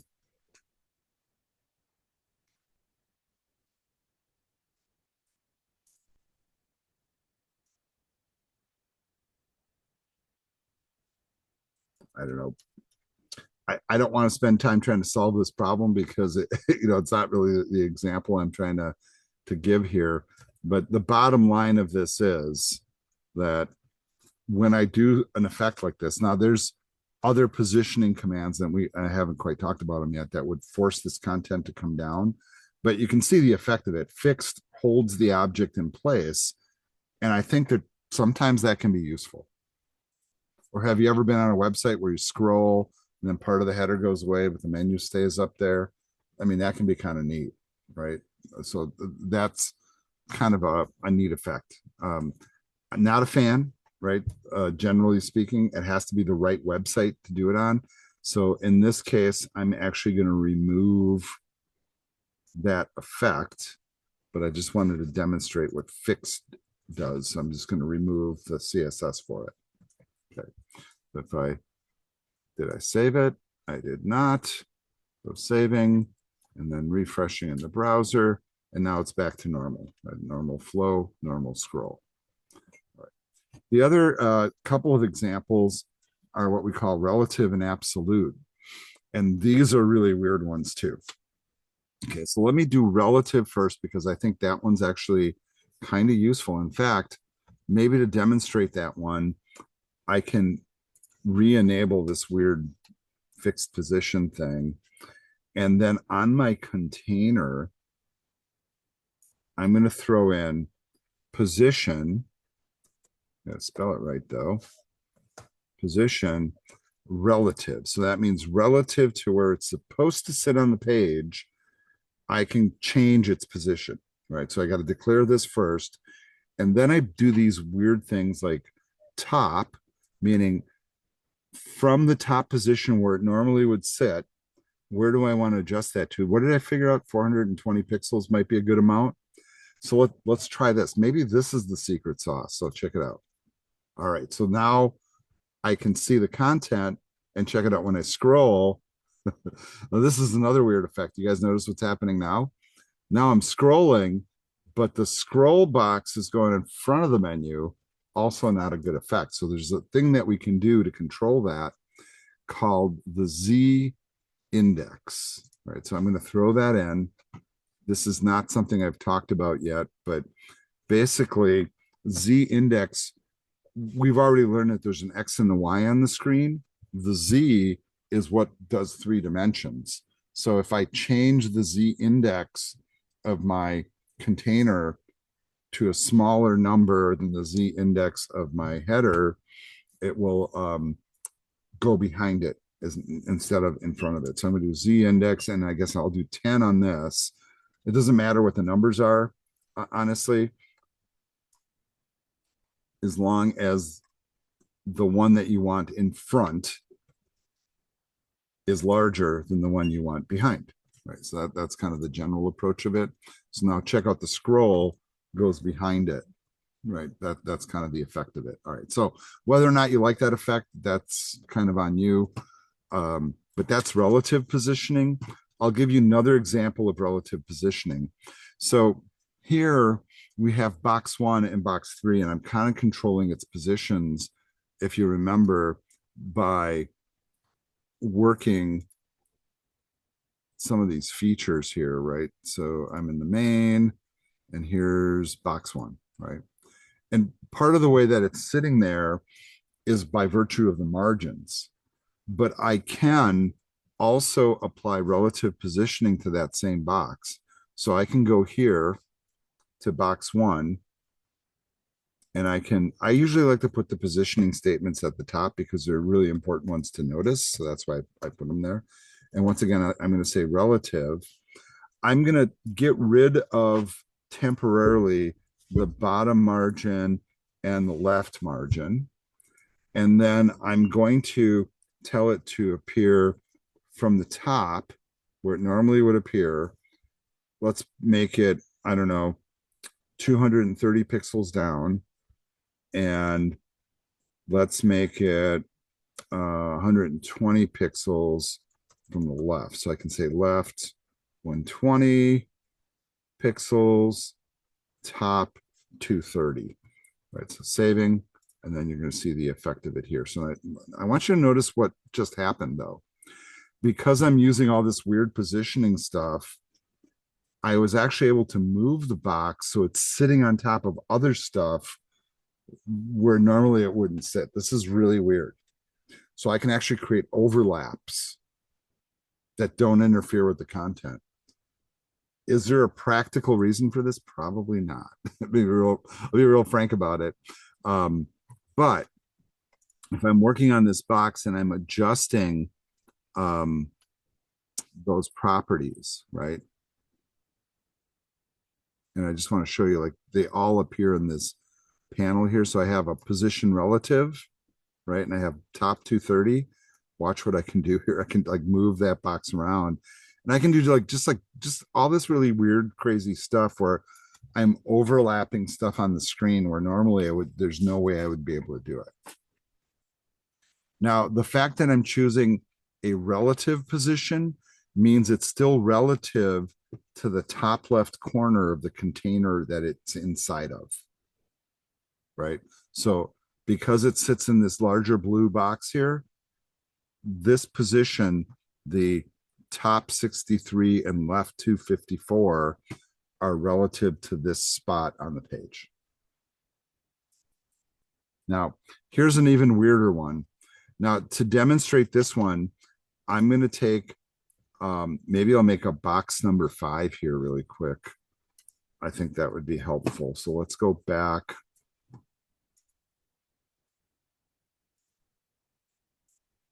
Here, let's go into code only mode. I'm going to create, I'm just going to copy box number 4, call it box number 5. Let's fill it with the number 5 so we know what we're looking at. Then we'll save the HTML over to the CSS. I'm going to copy the box 4 code. I don't need the clear on this, and you'll see why in a second. I'm going to call it box 5. Let's choose a better background color, something that we will certainly notice, like a really, really bright kind of yellow or something, so we know which box we're looking at. Let's make the font purple, no padding, the width and the height. All right, let's make the width a little bit larger. We'll make it 400 pixels and 200 pixels tall, right? Dash line, whatever that is, that's fine. Let's save it and just take a look at where it sits when I create it, right? So there it is at the bottom of the page in the normal page flow. It's below box 4 where we expect it to be. Now, what I'm going to do here is I'm now going to throw in the absolute positioning feature, and we'll call it absolute. And this is the one I will super strongly urge you to be super, super careful with, because this one is a website breaker on the one hand, right? But I've also seen it used very creatively. Here's one usage for this, by the way. Well, and people in the advertising industry will call this, like you go to a website and you get like ads that pop up and they sit in front of everything and they're in the way and you got to like hit an X to get rid of them, that kind of thing. Those are often done with absolute positioning, and people in the marketing industry will call it AP div. Well, it'll be a div that's absolutely positioned. So if you ever hear that from a marketing person, AP div, that's what they're talking about, right? So I'm going to do absolute position. So the position is absolute relative to the browser window, not any other container. So the only thing we're concerned with is where it sits inside of the browser. So for example, if I have, and I'll do like, okay, so we'll do it from the top again. Top is always kind of a good one, but you can position off of the bottom or off of the right as well as top and left. But let's say 230 pixels down from the top, and from the left, let's go, I don't know, 400 pixels. All right, so I'm going to go here to the live view and notice what happened to that box number 5. Right. It is positioned absolutely inside of its relative container, right? And this is, I'm going to tell you what, this is kind of maddening when you're coding with this stuff, because like where that sits inside of other code is very relevant. I want you to see what happens here. Did I save everything? No, I did not. So let's save our CSS. All right, now let's refresh in the browser, and it's coming up in the same spot. If I take box number 5 now in the HTML code, and this gets really bizarre too, and I move it outside of that container. So for example, I take it out of the main, right? And let's say I put it,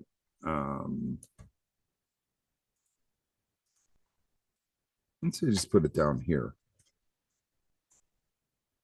All right. Did I save? Okay, yes, I did. So here's the refresh.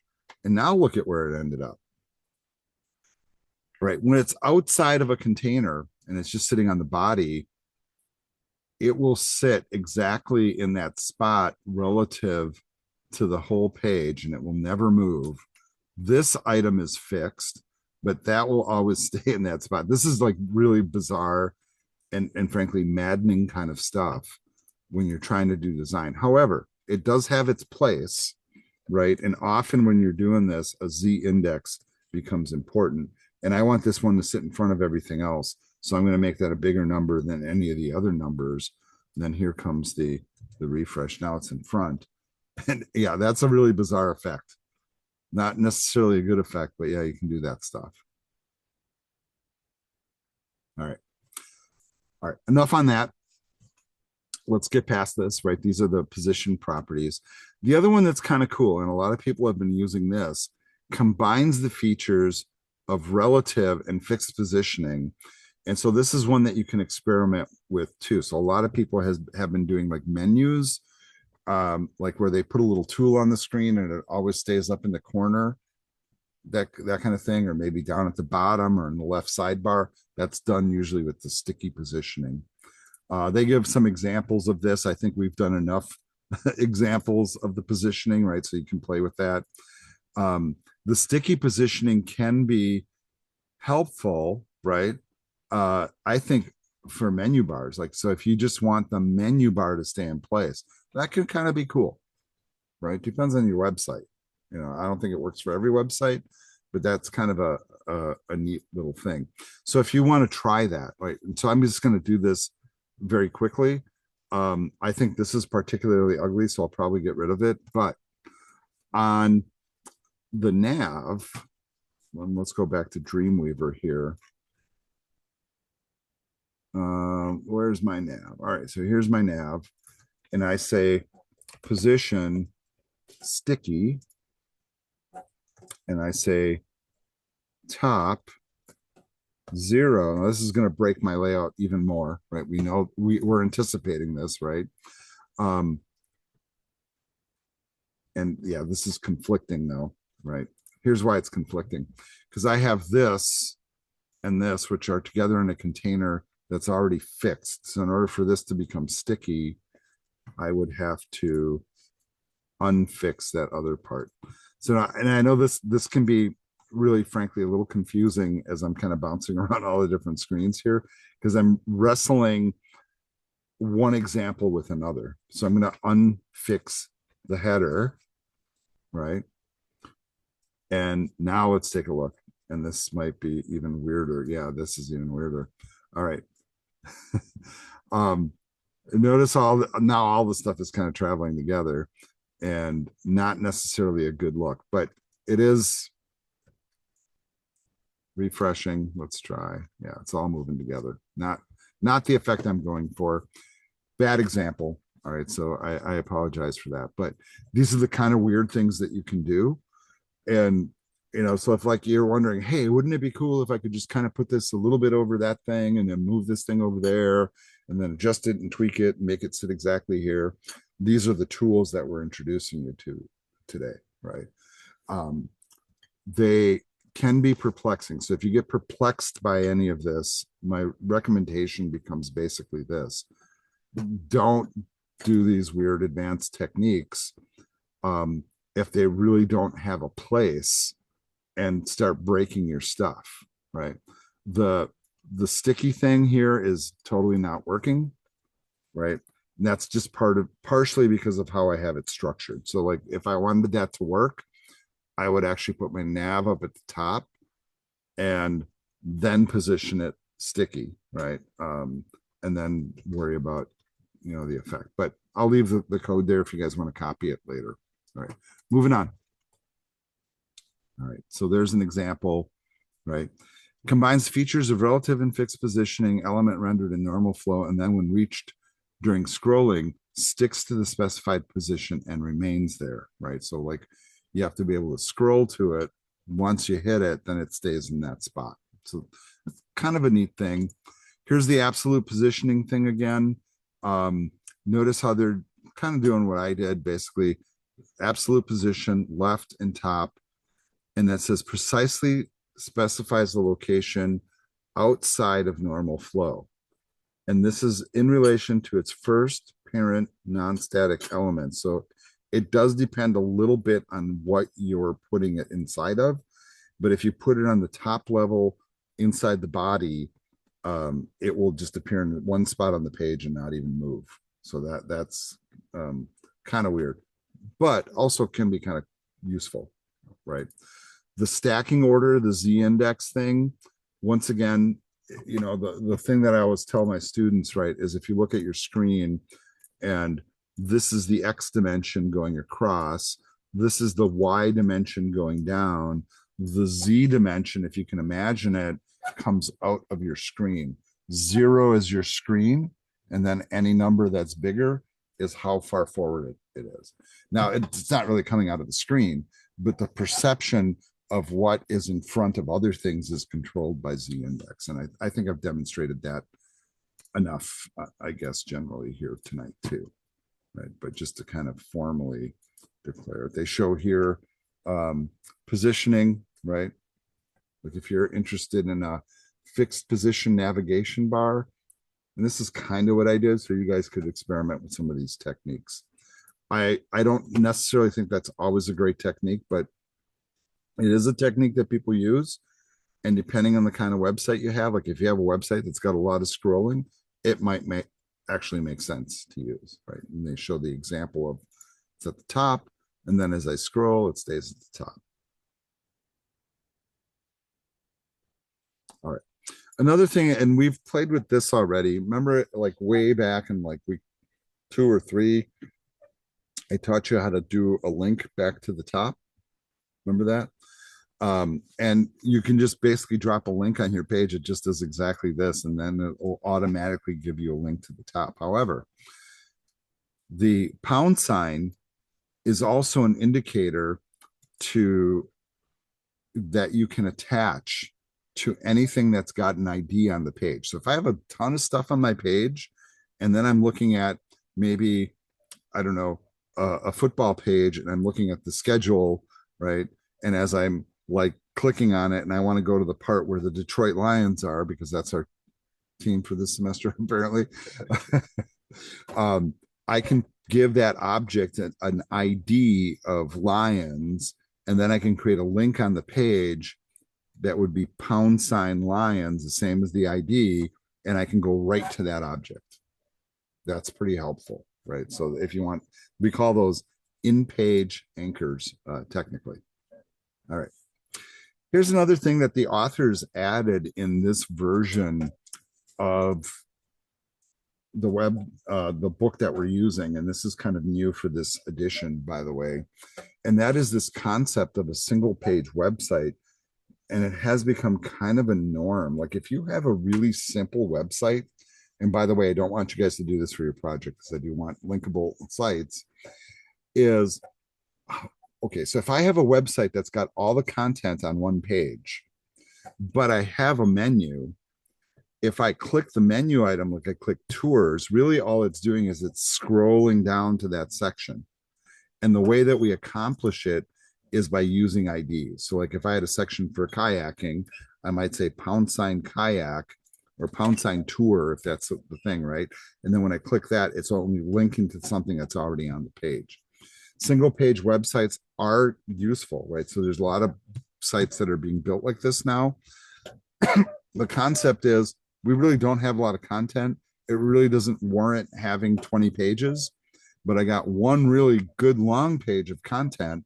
I can put everything on that one page. I can still create menu links to go to different parts of the page, and it can be kind of useful. They do have a wireframe for it. So for example, I might have top fixed navigation, a home page, tours page, whatever. But all of this stuff here really is part of the same page. It's all on the same page. Some advantages to this, real frankly, are you're only editing one HTML file, right? You just got one file. The navigation's all on one page, so you still has the appearance of being multiple pages when it's really not. And I think it's a technique that can work if you don't have a lot of content. Right. So that's kind of a neat kind of effect. There's this other really neat thing called parallax scrolling. Um, and I don't know if I can find an example quickly and easily of parallax scrolling. Let's see if I can find it. Example of parallax scrolling.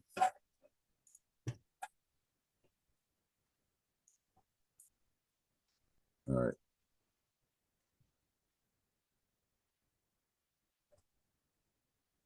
All right. So this is kind of neat here because notice as I'm scrolling how the background, and let's just go to the website, right? So check out the big graphics here, but watch the astronaut as I scroll, like what happens to him.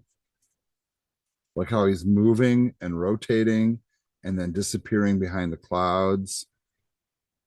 And then the words come together. You ever see these effects on a website? This is pretty slick stuff, right? This is an example of what we call parallax scrolling. And these are some pretty advanced examples. But this is what we're referring to when we talk about it, right? And so basically, what's going on and achieving the effect is we have stuff in the background that's scrolling at different speeds than the stuff in the foreground. In the old days, we used to use JavaScript to do it and a bunch of CSS. There's a really basic way to do this where you can take a CSS and you can do a background attachment, which attaches your background that's really fixed to the background. So as you're scrolling, your background doesn't move, but your content does, right? You want to try this technique, that's on you. And I'm not really super worried about like demonstrating that one, but it's not that hard to do. And if you really are like intrigued by that parallax scrolling, there's some tools out there. Adobe used to make a tool actually that would do that. Finally, when you're working with the CSS stuff, please make sure your code's accurate, make sure your HTML is valid, but also make sure your CSS is valid. And then ultimately, when you're going for more advanced placement things and structuring of websites, it does take a lot of work and trial and error often to get the stuff that you want. So be patient is really what I'm going to tell you. There's no shortcut to like kind of getting the work in and getting stuff to happen, right? What they're recommending here, and I think this is kind of interesting, like if you want to see, like when you're doing a layout, you want to see how stuff is going to work, you can do exactly what I did. Like, for example, I'm just like basically making boxes, right? Giving them generic names and colors so I can see them. And then I'm putting them in different spots on the screen just to see how they behave, right? And I'm experimenting with some stuff that maybe is good and other stuff that clearly isn't, right? Like some of this stuff is like really not good. And maybe what I should do here before we end up for the night is maybe I'm going to clean up a little bit of this code. I don't like this absolutely positioned div there. I think it's horrible. So let's get rid of that. So I'm going to move it from here and I'm going to put it back inside here. Let's see what that looks like first. All right. So it's back inside there. Not pretty, but there it is. Right. That's box number 5. The other thing is that fixed menu thing wasn't great, but maybe I should try sticky with the header instead. So let's kind of adjust that really quick. So I'm going to go back up here. And so I'm going to re-enable this, but instead of fixed position example, really it's sticky, right? So I'm going to make it sticky. I'm also going to declare top 0 pixels.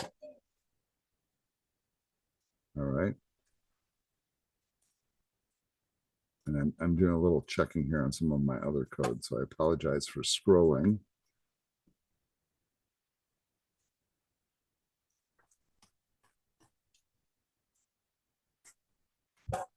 And I am double checking my syntax. Okay, my syntax is correct. All right, let's see what this does really quick before I go to the browser to take a look. All right, so there's the sticky effect with an excessive top margin on that container, which I'm also going to remove because that looks kind of silly, right? That's on the container. A top of 420 is not good.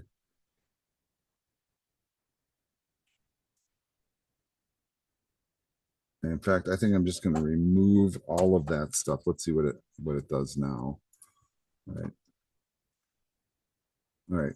That's not great either because now look at where that box ends up.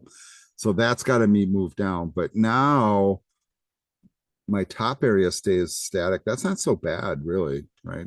All right, let's move this box out of here. Let's move it like way, way down. So back to the code, and that is what, box number 5. And we'll make the top like something really large like that. Saving. All right. All right. It's still kind of maybe a little too far up on the page, but whatever.